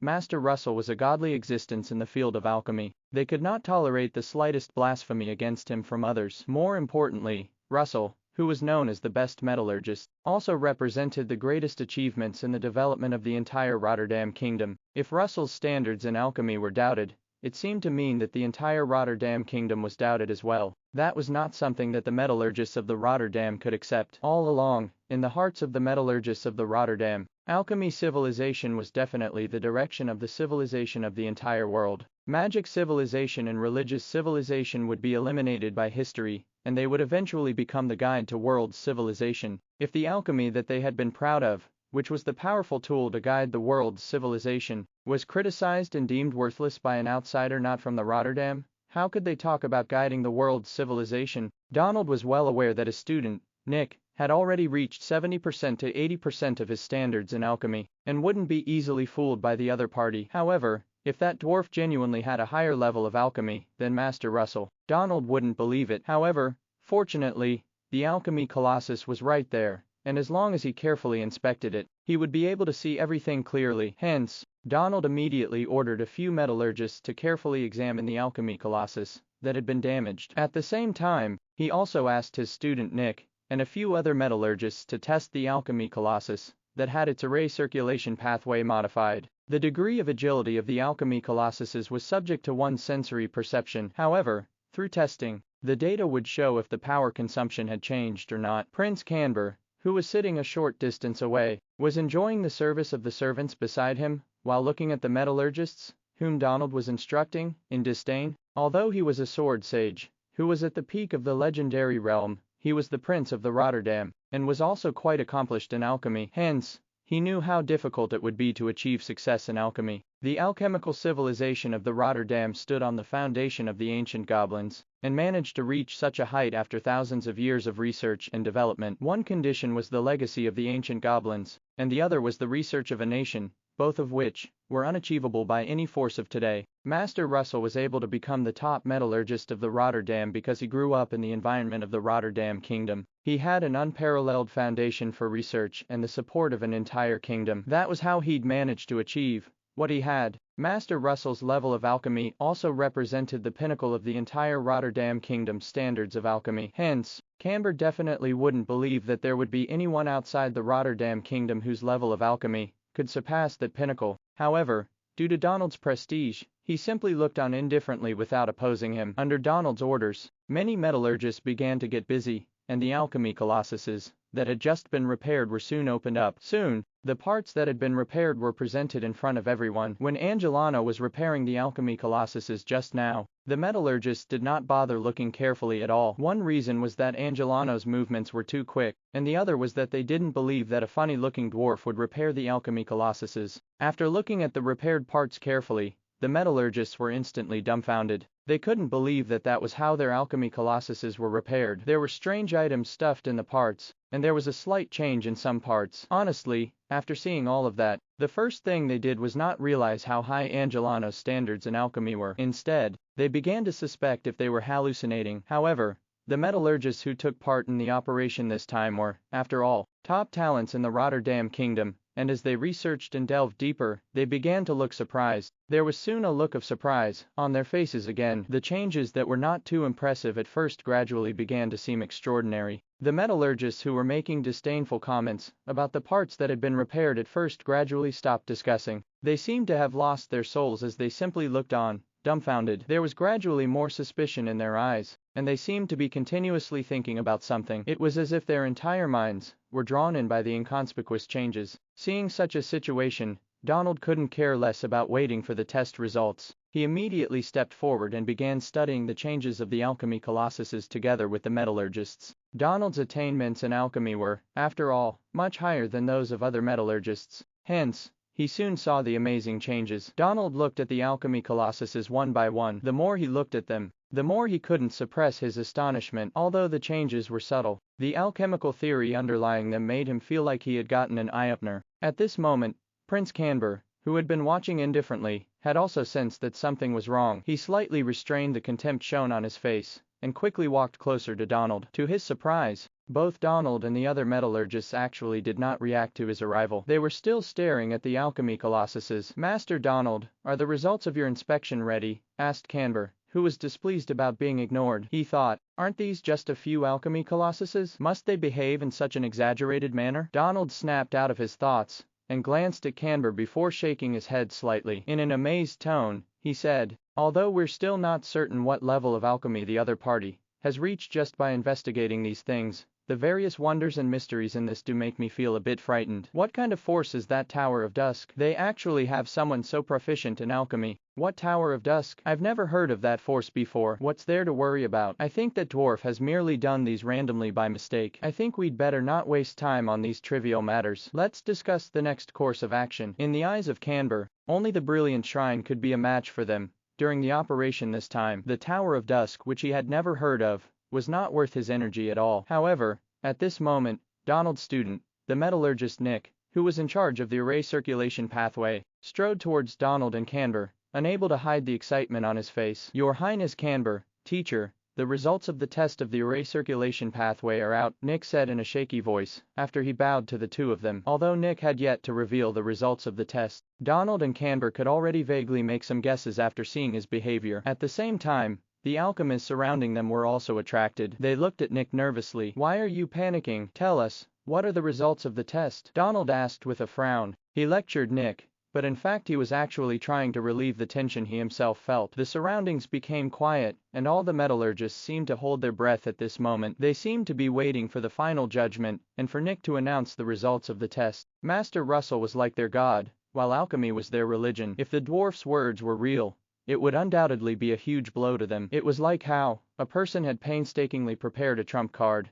which he was very confident in, and was absolutely certain that it would give everyone a shock, only to find out that the trump card was mastered well by someone else. That would definitely be quite a heavy blow to anyone. "Yes, teacher," said Nick, who had also sensed the pressure. He took a deep breath to stabilize his mood a little before saying, "Just now, we conducted a comparison test on the array circulation pathway of the alchemy colossus. The results show that the mana consumption of the alchemy colossus that was repaired by the dwarf is 17% lower than that of the original alchemy colossus prototype. Besides, the operation of the various alchemy arrays did not decrease as a result. Instead, the effect was enhanced to some extent. Impossible. This is impossible. The level of alchemy in the Rotterdam Kingdom is the highest in the entire world of Anral, and Master Russell's proficiency in alchemy is unmatched. There must be something wrong with your tests. Go back and repeat them, Canber exclaimed while everyone was still trying to digest the shock that the test results had brought them. Your Highness, we have already conducted the comparative tests thrice, and the results of all three were very close, so, at this moment, the metallurgist Nick dared not say anything else. Instead, he handed the detailed data of the tests to his teacher Donald. He was afraid that he might have to say that the dwarf was better than Master Russell. Go and conduct another test. If you find any real issues, come and report to me. Again, Canber sounded rather infuriated at this point. If the one who surpassed Master Russell was from the Rotterdam Kingdom, he would probably be exhilarated. However, the Rotterdam Kingdom had been developing and thriving an alchemical civilization for thousands of years, and Master Russell's attainments were like an insurmountable barrier, where countless ingenious alchemists were stuck at. Yet, there was now a funny-looking dwarf from a small and unknown force, whose proficiency in alchemy actually surpassed that of Russell. Hence, all of the effort that the Rotterdam Kingdom had put in was useless. Canber was not the only one. That was something that no one in the Rotterdam Kingdom could tolerate. Your Highness Canber, you should know that they can't go wrong with their tests. I don't know where that dwarf is from, but he is highly proficient in alchemy. Seems like the force named Tower of Dusk is indeed worth our attention. Since they can have that kind of relationship with the Brilliant Shrine, there definitely is something unusual about them. Donald closed the detailed test data in his hand and shifted his gaze onto a distant spot, where Archbishop Martin and the young mage were talking to each other affectionately. At this time, Donald finally felt that the team that had appeared out of nowhere was probably really worthy of his attention. Although he had never heard of the Tower of Dusk, he was well aware of the Brilliant Shrine's development direction in Anral. Despite Archbishop Martin's position in the Brilliant Shrine, he was actually having a cordial conversation with Lin Li. Clearly, the Tower of Dusk should have a considerable level of ability in Anral. Upon hearing Donald's words, Canber was stunned, and he finally calmed down a little. He grabbed the test results from Donald and carefully read them twice. He had considerable attainments in alchemy, and after taking a glance at the detailed data, he could tell that there really seemed to be no problems with the tests. However, although he agreed with the results of the test, Canber still didn't think that Angelano's level of alchemy would really be better than the godlike Master Russell's. HMPH. Canber humped coldly and looked elsewhere with a sullen expression. He said, Master Donald, these things only involve a small portion of the alchemy colossus technique. That does not mean that dwarf's level of alchemy is really qualified to be compared to Master Russell's. Perhaps he only got lucky and happened to get some information about our alchemy colossus. What we should really do is to properly investigate how the information got leaked after we go back this time. Canber's words did make some sense. After all, there was plenty of knowledge in the field of alchemy, and the level of alchemy indeed was not something that could be reflected by just a few questions. However, the explanations he gave next were obviously a bit far-fetched. Although it was not impossible, claiming coincidence seemed to be self-deception. In that case, how do you explain the increase in performance after those alchemy colossuses were repaired? Donald questioned, clearly disagreeing with Canber's far-fetched claim. Well, maybe Master Russell originally hid some secrets in the setting of the alchemy colossus, which we have never found. Maybe that dwarf was just lucky enough to discover those secrets that could create an illusion of a boost in performance of the alchemy colossus. Besides, we still don't know if this enhancement is good or bad for the alchemy colossuses. If the boost in performance is achieved by overdrawing its lifespan, wouldn't the losses outweigh the gain? Prince Canber's argument was not unreasonable, and many of the surrounding metallurgists nodded. It was just like how one could achieve an increase in strength in a short period of time by overdrawing their mental and physical strength and vitality. Many of the metallurgists knew that the alchemy colossus could increase its performance by a large margin in a short period of time by overloading itself and increasing its mana output. Similarly, humans would become extremely weak after using too much of their mental strength and physical strength. The wear and tear of the various components of the alchemy colossus would also be accelerated, thus affecting their lifespan. A person's weakness could be seen easily, but the wear and tear of the components of the alchemy colossus was often undetectable until it underwent inspections and repair. By then, it would already be troublesome. However, The improved performance brought about by the overdrawing was still largely different from the current performance of the repaired alchemy colossus. How could Donald not tell the difference? He just didn't want to get into an argument with Canberra regarding that matter. He couldn't bring himself to say that the dwarf's alchemy level was definitely higher than that of the top metallurgist, Russell. Donald wasn't the only one who could see that. In fact, metallurgists, who were a little more clear-headed, were able to figure out which reason was likelier. However, alchemy had already become something akin to religion in the Rotterdam kingdom. Whenever religion was involved, there would be no shortage of pious believers. Hence, there were also quite a few metallurgists who were more inclined to believe Prince Canberra's statement, as they firmly believed that outsiders could never surpass Master Russell no matter what. Even if that dwarf really only has some secrets of the alchemy colossus, we should still be more careful. Besides, we should also try to win him over. Perhaps we can get a better understanding of the alchemy colossus. Although Donald had some scruples about the level of alchemy of the Tower of Dusk, he still thought in line with Canberra's words. As soon as he said that, everyone agreed with each other, regardless of which mindset they were inclined towards. However, Prince Canberra was still rather displeased with the outcome, and he didn't think it was necessary to place much emphasis on the insignificant force and the funny-looking dwarf. However, because of Donald's prestige, he didn't express strong opposition to it. Instead, he perfunctorily said, "All right, we'll pay more attention then. Master Donald, should we consider the following actions we should take for the exploration?" Donald could only secretly feel helpless about Canberra's perfunctory attitude. He seemed to have to worry about the Tower of Dusk and the dwarf. He couldn't expect anything from the prince at all. On the side of the team from Rotterdam Kingdom, there was some shock and discussion because of the changes in the alchemy colossus. In the end, they reached a consensus. However,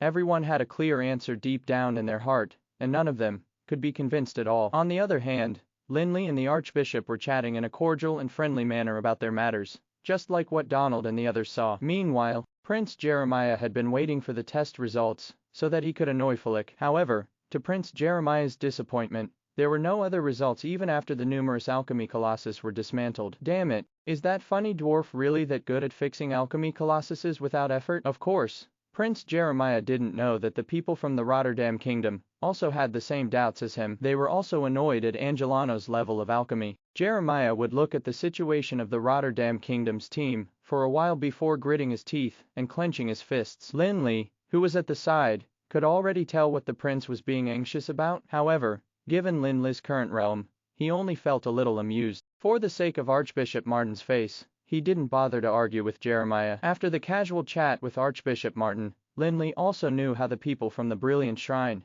and the Rotterdam Kingdom had come to the Sky Castle. In fact, just like what Lin Li had surmised, they used a teleportation portal on the border between the Leaden Kingdom and Dwarf Kingdom, and not the one in the mountain range. The people from the Brilliant Shrine and Rotterdam Kingdom had received a clue about the High Elves' ruins not too long ago. At about the same time as Lin Li's exploration of Prince Bahir's mausoleum, they did not know if there was any connection between the two. However, the people of the Brilliant Shrine and Rotterdam Kingdom did not manage to find Prince Bahir's mausoleum after following the clues. Instead, they found a ruin that resembled a material transfer station. Unfortunately, none of them gained anything valuable from the ruin, which had been vacant for tens of thousands of years. In the depths of the ruins, they found a teleportation portal, and after some analysis of the information in their hands, they discovered that it was the passage connecting to the Sky Castle that was controlled by the Immortal King. The Immortal King's name was rather frightening. Even though he had disappeared countless years ago, the mere mention of things related to him would make everyone tense up and feel extremely cautious. Everyone knew that the Sky Castles were what the High Elves relied on to rule Anril for ages. The Immortal King and the Sky Castle certainly meant a massive amount of wealth that was beyond imagination. However, the risks involved were definitely not to be belittled. That was precisely the reason that the team from the Brilliant Shrine and that of Rotterdam reached a consensus to cooperate and explore the Sky Castle. After that conversation, Archbishop Martin finally realized that the Sky Castle that he and the others had set foot in was actually the one that Lin Li, the Manhwa family, and the elves had explored previously. As for the expedition that Lin Li went on that time, it was no longer a secret, because the Dark Blade withdrew halfway and spread the word about it to the outside world. However, the teams from the Brilliant Shrine and Rotterdam did not enter from the teleportation portal in the mountain range. Hence, Archbishop Martin had never thought of associating this Sky Castle with the one that Lin Li explored. When he first heard that piece of news, Archbishop Martin kept a straight face, but he was secretly filled with regret. Since the Sky Castle had already been explored, they reckoned that the truly valuable items had to have already been taken away by the Tower of Dusk and the other forces. On the other hand, Prince Jeremiah was filled with displeasure. Not hesitating at all, he hostilely said, "What have you gotten from this place?" It was a little rude to ask that question. It was one thing to secretly find out about the matter, but another thing to question him directly. The Tower of Dusk and the Brilliant Shrine were merely cooperating with each other, and they did not actually share a superior-subordinate relationship. There was no reason for them to report all of the items they had gained. Upon hearing Prince Jeremiah's question, Archbishop Martin panicked before Lin Li could say anything. In fact, he did not bother about Prince Jeremiah's identity, either. He simply said, "Jeremiah, enough. This is not the Leaden Kingdom. Master Felix is not obligated to answer your question." However, Lin Li waved his hand, and nonchalantly said, "Archbishop Martin, please don't mind. To be honest with you, when we came here previously, we only explored the central tower of the Sky Castle due to time constraints. After we exited, we immediately faced the attacks of some powerful enemy. We had no choice but to cease exploring, and hurriedly flee through the teleportation portal." Archbishop Martin, who was initially still feeling fortunate, immediately nervously asked, "Powerful enemy?" "Neither we nor the people from Rotterdam encountered any threatening attacks, since we arrived other than the random attacks by some grievous spirits." "I wonder what powerful enemy you're referring to, Master Felix." Within just a few exchanges, Archbishop Martin seemed to have been on an emotional roller coaster. Firstly, he found it a pity that the Sky Castle had been explored by Lin Li, after which he felt thankful that Lin Li had merely explored the central tower. Now, he immediately tensed up again after hearing Lin Li mention the enemy. It was a ghost. "It should have been at the legendary realm at that time," Lin Li said calmly. "I thought it'd be some kind of powerful enemy, but it turns out it was just a ghost that was at the peak of the legendary level. If I had been there, I would have been able to deal with it on my own," Prince Jeremiah said proudly with disdain. Prince Jeremiah was not lying. If he had to deal with other magical beasts that were at the peak legendary level, he would never dare to boast even if he was arrogant. But the ghost was different. He originally already had strength that was at the peak of the legendary level. Although he was at the same level as the ghost, holy light magic had always been able to restrain undead creatures. Even Archbishop Martin had clearly heaved a sigh of relief after hearing that the enemy was a ghost. He totally did not notice Lin Li saying, "at that time." Of course, even if he had noticed it, Archbishop Martin probably would not have taken it seriously, and neither would Jeremiah. Ever since Lin Li explored the Sky Castle, only a few years had passed. No one would have thought that there would be any significant change in the strength of the ghost that was in the peak of the legendary realm after just a few years. Archbishop Martin changed the topic and asked Lin Li about other matters, such as the streets of the Sky Castle and the experiences they had during the expedition. Seeing that Archbishop Martin did not take the matter of the ghost to heart, Lin Li did not specially remind him. Instead, he continued to have a friendly conversation with him. Anyway, he was just making guesses about the current condition of the ghost. Besides, with the restraint that holy light magic had on the undead creatures, the team from the Brilliant Shrine would not be at a huge disadvantage. As for Jeremiah, it seemed that he had regained some of his face during the conversation just now. There was less resentment in his expression as well. However,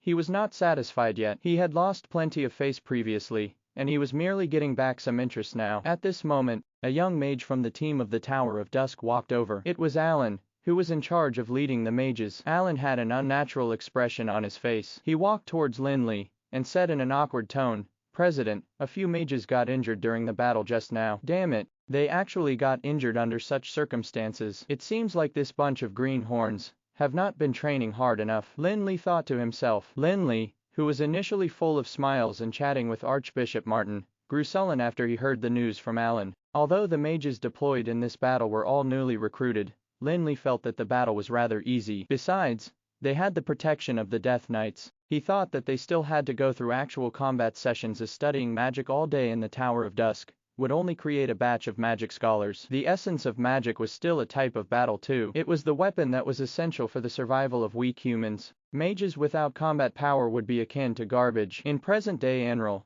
there was indeed a batch of mages who were constantly clamoring about the deviolentization of magic, as they felt that magic ought to be studied as a culture and should not be used in fights. The proposals that had been solemnly raised by the councillors of the Supreme Council were aborted due to the opposition of the majority of the members. Lin Li had always been contemptuous of such debates. He felt that magic was just magic, just like a sword. Magic was a weapon for mankind to survive in this world where life was about the survival of the fittest. Mages had to engage in combat and continuously use actual combat to train themselves. Studying a whole bunch of magic theories would be a waste even if they had strength of high level. If the mages forgot about that, the profession of mages would probably not be far from becoming obsolete. An even more important point was that a mage's comprehension of the power of magic was inseparable from actual combat. Only by continuously using the power of magic could one continuously familiarize themselves with magic, comprehend it, and master it completely. The reason that there were rarely any outstanding mages,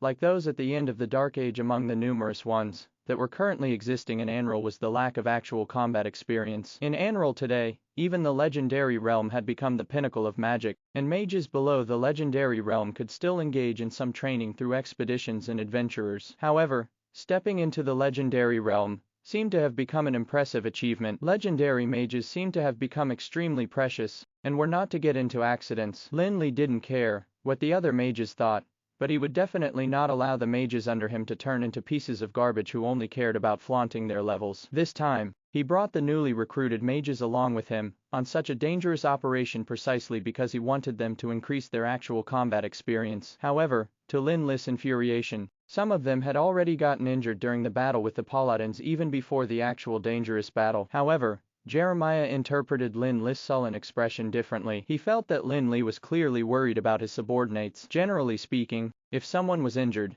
it would be fine to treat them, but to him, Lin Li's expression seemed to suggest that the Tower of Dusk had no means of treatment. Jeremiah actually didn't feel surprised about that at all. Looking at the composition of the team of the Tower of Dusk, he felt that it was generally made up of mages and knights. Unlike them, the team from the Brilliant Shrine, which possessed a large number of priests who were good at healing, could use the power of light to heal the wounded as and when they wanted. Therefore, injuries were very troublesome for a team like the Tower of Dusk, which could only use potions to heal their injured team members. However, the effects of recovery potions could not compare to the treatment theurgy of the priests at all. The recovery potions would at most control the development of the injury, and then slightly increase the speed of recovery. Even common physical wounds would take at least a day or two to recover when treated with ordinary potions. Besides, if the injuries were more severe, they might not be able to recover for a few days, and the injured person would basically be out of the operation. Of course, it wasn't that there were no potions that could compare to the effects of the healing theurgy, but they would all have to be at least master-level potions, which cost more than 10,000 gold coins. Usually, they would only be equipped by important members of the expedition. No one would be willing to use them on their subordinates,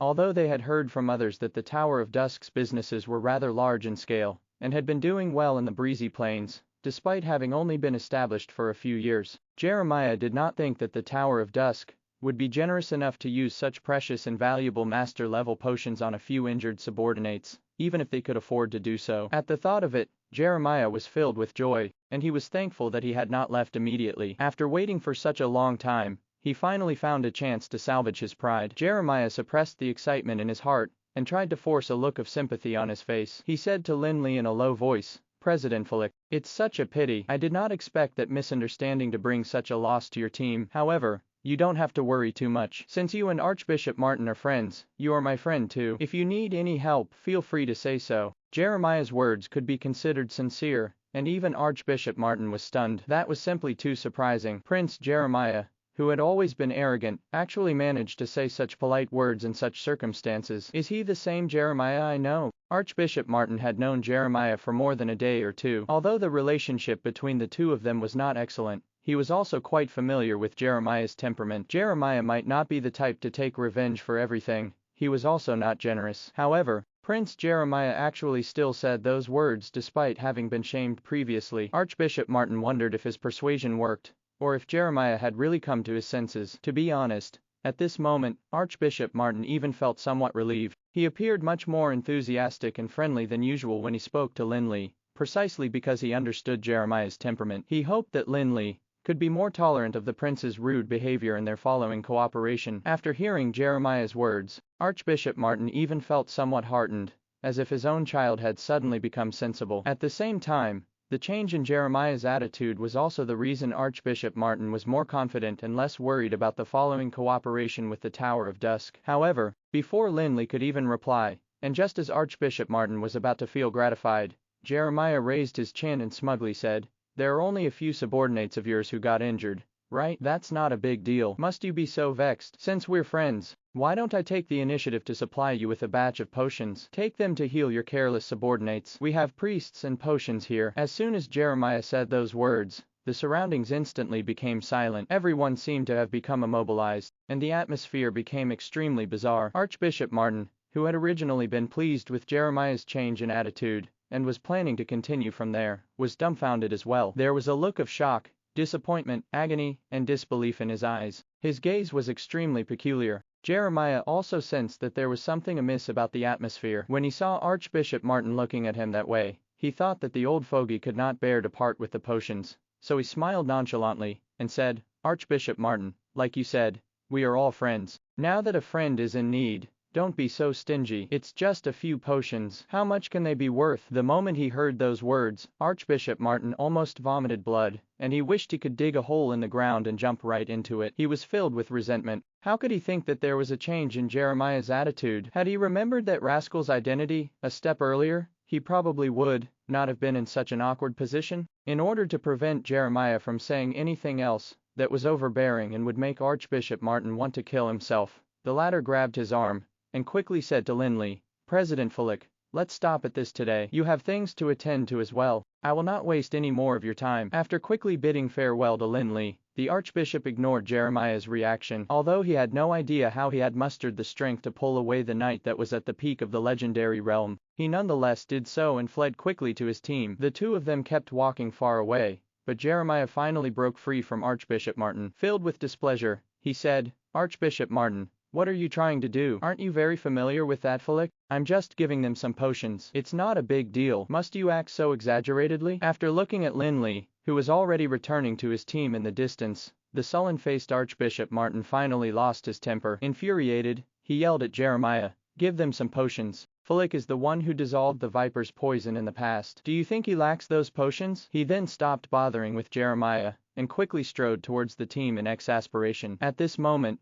it was Jeremiah's turn to be dumbfounded. That piece of news was just like a thunderbolt that made him turn numb. The viper's poison could only be dissolved by a pharmaceutics guru. A mere master-level potion was considered nothing to a pharmaceutics guru. Recalling what he had just said, Jeremiah thought, "I actually wanted to give a pharmaceutics guru a few potions. Could there be anything more embarrassing than this?" Jeremiah turned beet red, and his face almost looked like it was dripping blood. Even though he knew that not many people had heard about what happened in the past, he felt that there was still some contempt and sarcasm in the eyes of the people who looked over. He had no choice but to lower his head and hurriedly scurry back to his tent in a pathetic manner. Damn it, Fulik must have done it on purpose. Otherwise, why would he have put on such a sullen expression? At the thought of the expression Lin Li had after hearing that his subordinates had gotten injured, Jeremiah, who had returned to his tent, considered it carefully. He was almost certain that Lin Li was out to embarrass him. During the confrontation between the Tower of Dusk and the Brilliant Shrine just now, the Paladins had been almost completely defeated. Although no one was injured,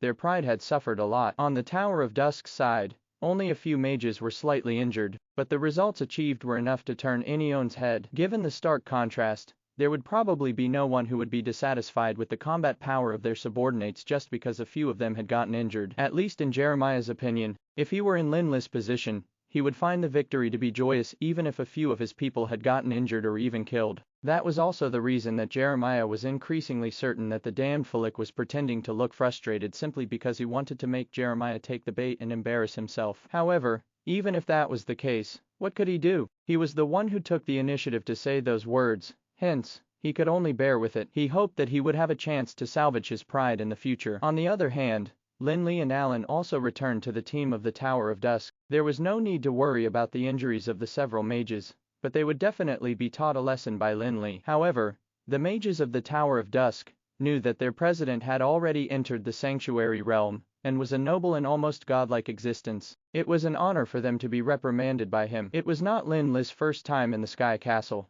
but he did not choose to explore it alone now. Even though he had already stepped into the sanctuary realm, the strength of the ghost was still rather scary to him. After all, it was the ghost of the High Lord Osric. Since there were now the teams from the Brilliant Shrine and Rotterdam available, he would definitely make use of them to share the burden and pressure. Hence, like the other two teams, the team from the Tower of Dusk also began to set up a temporary camp there on Lin Li's command. Although there were plenty of houses surrounding them in the Sky Castle, they had already been vacant for thousands of years, and even if the magic gears and magic traps would no longer pose a threat. It would still be easier to put up a tent. To the senior mages of the team, putting up a temporary camp was a piece of cake, as they were familiar with it. On the other hand, the greenhorn mages who had just joined simply stood neatly in a row, and the archmages were all listening carefully to the president's lecture like obedient children. Regardless of whether it was the Tower of Dusk's magic net array or other battle formations, the most important factor was their tacit cooperation. Hence, when someone got injured, the problem would not just lie with the victim, but also his companions, who had a huge responsibility. Lin Li could tolerate many kinds of mistakes made by the mages under him, but that was an exception because that was not just being irresponsible to oneself, but also to the companions who trusted the said person. Lin Li's lecture was much more powerful than any magic storm, as the greenhorn mages were all so ashamed and guilty that they wished they could be swallowed up by the ground. After having scolded them for more than 10 minutes, Lin Li finally stopped and waved for Alan to take them away to resume training. Flick, why don't you continue exploring the Sky Castle? Do you really plan to wait for those two useless teams? As soon as Lin Li dismissed the greenhorn mages, Angelano, who was clad in colorful armor, scurried over excitedly. It was not exaggerating to say that those two teams were useless. The paladins of the Brilliant Shrine were defeated by the Tower of Dusk in just one round, while the alchemy colossuses of the Rotterdam were despised by Angelano. His Titan-level alchemy colossus could easily step on and turn them into scrap metal. You levels up on November, L.B.I. Calm. As soon as he looked at Angelano's outfit, Lin Li couldn't help but cover his forehead with his hand, filled with regret for not forcing Angelano, who had no aesthetic sense, to change his colorful armor. He'd initially thought that only the team of the Tower of Dusk was exploring the Sky Castle this time, but to their surprise, they ran into the people from the Brilliant Shrine in Rotterdam. This time, the image of himself and the Tower of Dusk was completely ruined by the atrocious shorty. Of course, that was just a casual thought of Lin Li. He soon thought of the serious problem, and said, "By the way, Angelano, make a summary of the weaknesses of those alchemy colossuses of the Rotterdam Kingdom's team, and hand it to Alan for him to take a closer look." Flick, you must be kidding. Every part of that garbage is a weakness. If you want me to write them down, how long is that going to take me? Angelano immediately retorted in displeasure upon hearing Lin Li's words. Indeed, that was the case. As an alchemist, he could see numerous flaws in every part of the alchemy colossuses, and it would be tedious to make him note them all down. I want the weaknesses that are susceptible to attacks, like those that would paralyze them once they are struck by an offensive spell. That was something that Lin Li himself was able to do, but firstly, he did not want to waste energy on it, and secondly, he didn't want to see Angelano's embarrassing armor. Lin Li was more or less at ease about the team of the Brilliant Shrine. It was not just because of his friendship with Archbishop Martin, it was more importantly because of Pope Rosario's attitude. As for the people of the Rotterdam, Lin Li did not trust them at all. If they really wanted to get up to some tricks, he would not mind leaving them there. Okay then, but after this, you must help me set up a 4-element chaotic array for my armor. Although Angelano did not think much, he did not forget reaping benefits from Lin Li. Although he was also an alchemist, Angelano favored alchemy colossuses, and alchemy arrays were Lin Li's forte. The 4-element chaotic array was guru-level alchemy array. After the alchemical elements were fused, there would be a huge weakening. Damn it, after I get the armor, I must change its color first. With that idea in mind,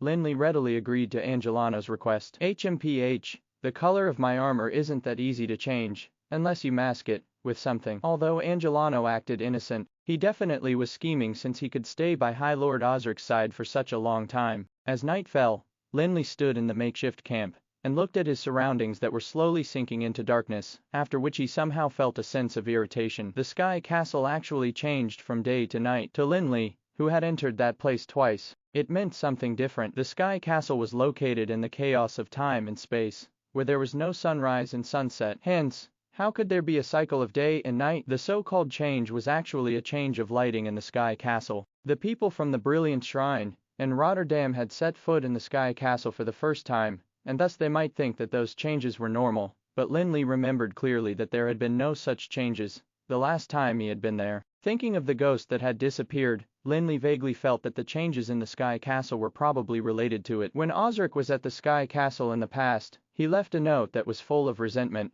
in the Immortal King's laboratory. He seemed to be looking for an item left behind by the Immortal King. Lin Li had no clear answer as to what Osric was looking for, but he guessed that it could be the control crystal of the Sky Castle. If Osric was really seeking it, it could be that his final goal was to possess the Sky Castle. Moreover, Lin Li had thought that if he hadn't snatched that perfect body, the ghost that Osric left in the Sky Castle might be returned to the abyss and merged with the perfect body once it grew. One way would naturally be to leave the place using the teleportation portal, and then go all the way to the abyss where the perfect body was placed, just like what they did during the exploration of the mausoleum previously. Another method would be to completely possess the Sky Castle, and then use its power to travel through the void to land directly in the abyss where the perfect body had been placed. Now that the Sky Castle has suddenly undergone such a change, does it mean that Osric's soul, which was hidden in the ghost, has completely gained control of a portion of the Sky Castle through other means? Although the control crystal that Lin Li had theoretically had the highest level of control and authority, Osric had a better understanding of the Sky Castle, hence, that question was undoubtedly worrying for Lin Li. In fact, if he hadn't discovered the changes in the Sky Castle, Lin Li wouldn't have needed to bother with the Brilliant Shrine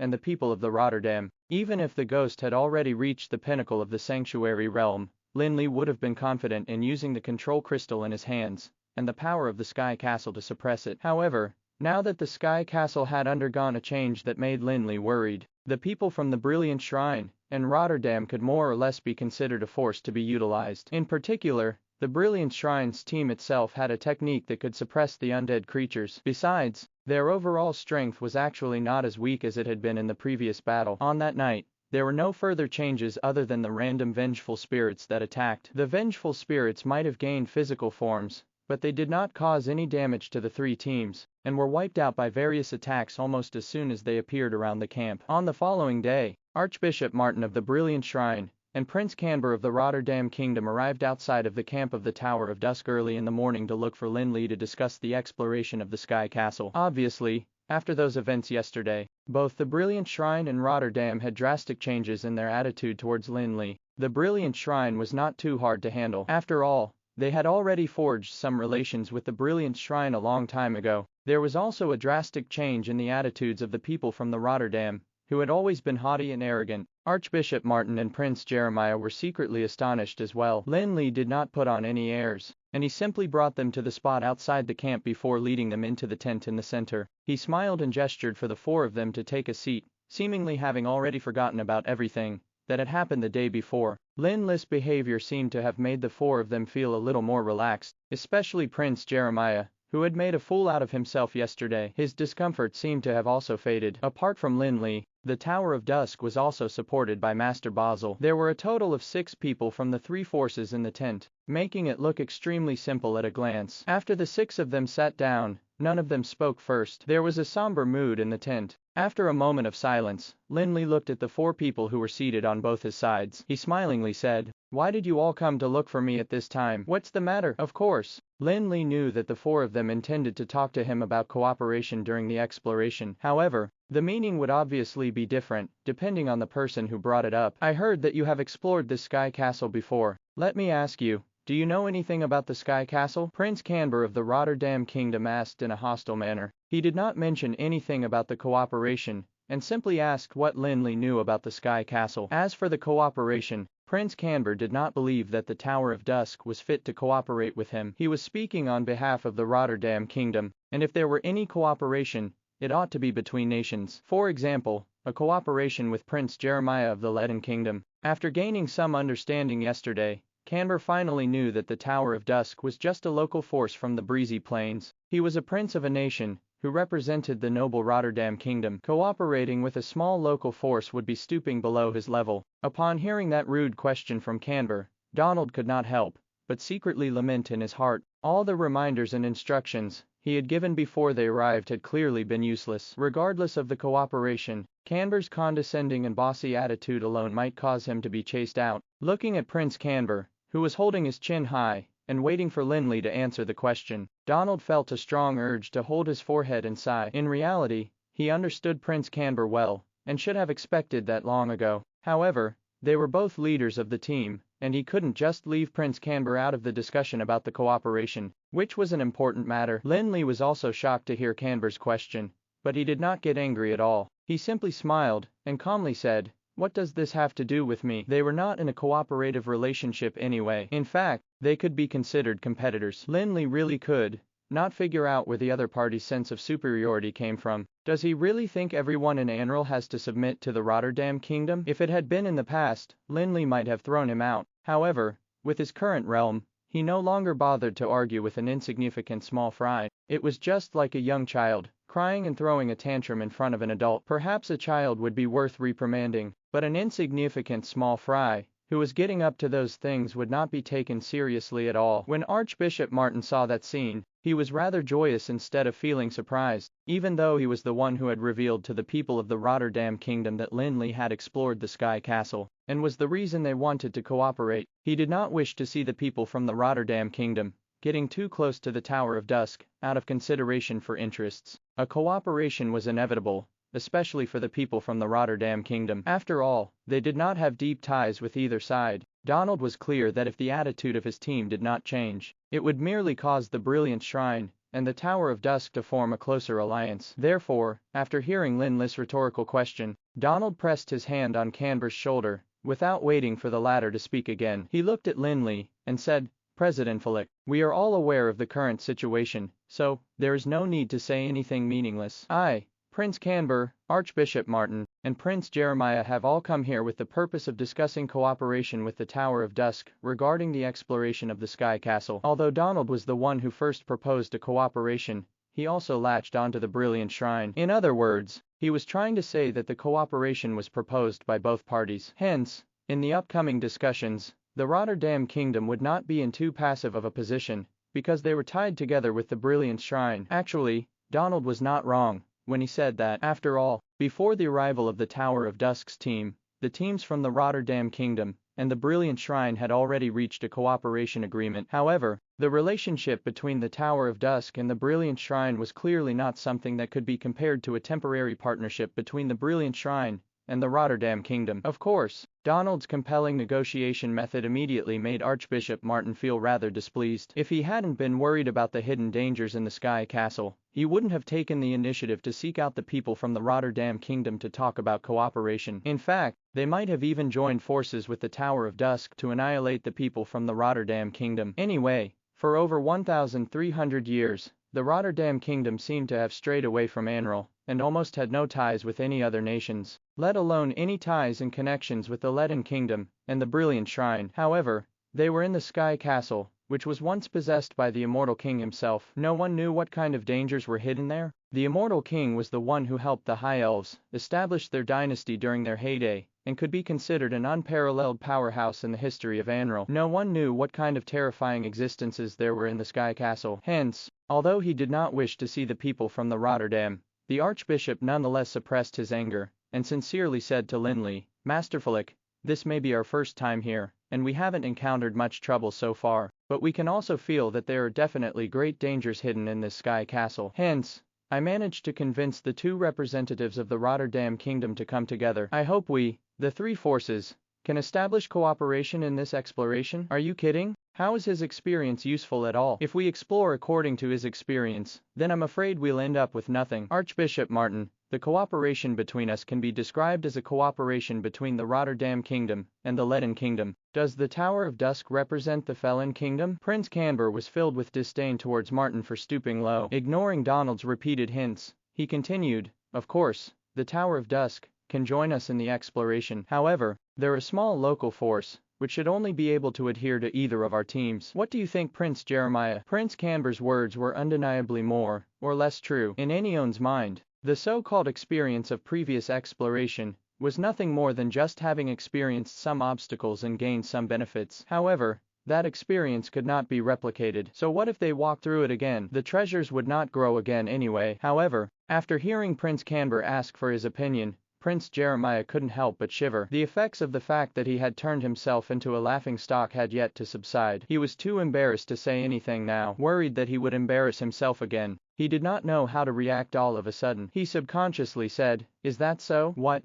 Seeing Jeremiah's behavior, Prince Canber could no longer hide the contempt on his face. Not waiting for Jeremiah to answer him, he turned to Lin Li and arrogantly said, "I'll give you a chance. You can now join us as a condition for participating in the exploration of the Sky Castle. If we gain anything during the exploration, we won't shortchange you. Also, after we leave, you will enjoy the support of the Rotterdam Kingdom. I believe the Tower of Dusk will have a place in the breezy plains." Looking at Prince Canber, who was speaking nonchalantly, Archbishop Martin was completely stunned. He had always thought that Prince Jeremiah who often tagged along beside him, was already arrogant and cocky enough. To his surprise, Canber, the Prince of the Rotterdam, was much worse. He actually asked Lin Li to submit to them without bothering about the Tower of Dusk's background. It was as if he had become the king of the world. Indeed, he lived up to his name of being someone with the blood of the High Elves. However, the arrogance of the High Elves was justified by their impeccable competency. They had dominated Anril and created an unprecedented prosperous dynasty,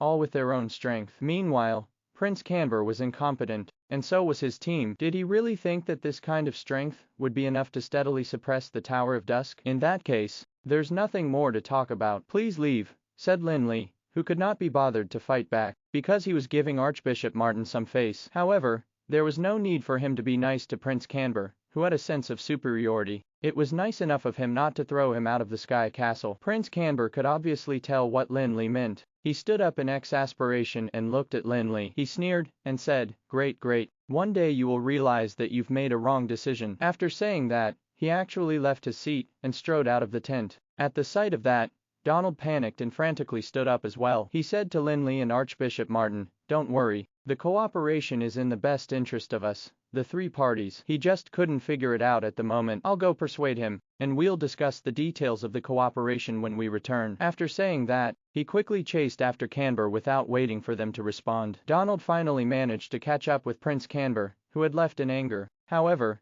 before Donald could say anything to persuade him, Prince Canber angrily said, "Master Donald, as you just saw, it wasn't that I didn't give them a chance, but that Fulik is just too ungrateful. They're just an insignificant local force. Let's just go back, reorganize our team, and annihilate them." Annihilate them? Didn't you see that they have an ambiguous relationship with the Brilliant Shrine? Do you think the Brilliant Shrine will sit back and watch us take action against them? Donald was filled with fury when he heard Canber's words. However, Donald did not really see the Tower of Dusk as a threat either. He was just worried about the Brilliant Shrine. The dwarf yesterday had merely surprised him with alchemical ability. That did not mean that the Tower of Dusk was extremely competent at large. So what if it's the Brilliant Shrine? Aren't they scared of starting a war between the two nations? Canber questioned self-righteously. He represented the Rotterdam Kingdom, while the Brilliant Shrine represented the Leaden Kingdom. If they really got into a fight, it was bound to cause a conflict between the two nations. Besides, Canber was not entirely clueless about the border tensions between the Leaden Kingdom and Felon Kingdom throughout all these years. How could the Leaden Kingdom dare to take the risk to offend the Rotterdam Kingdom in such circumstances? If you don't do anything, will that make you end up with nothing? What are we here for? Without enough effort and credit, how could His Majesty hand over the throne to you? Do you think those brothers of yours are willing to see you inherit the throne? Donald barked in infuriation.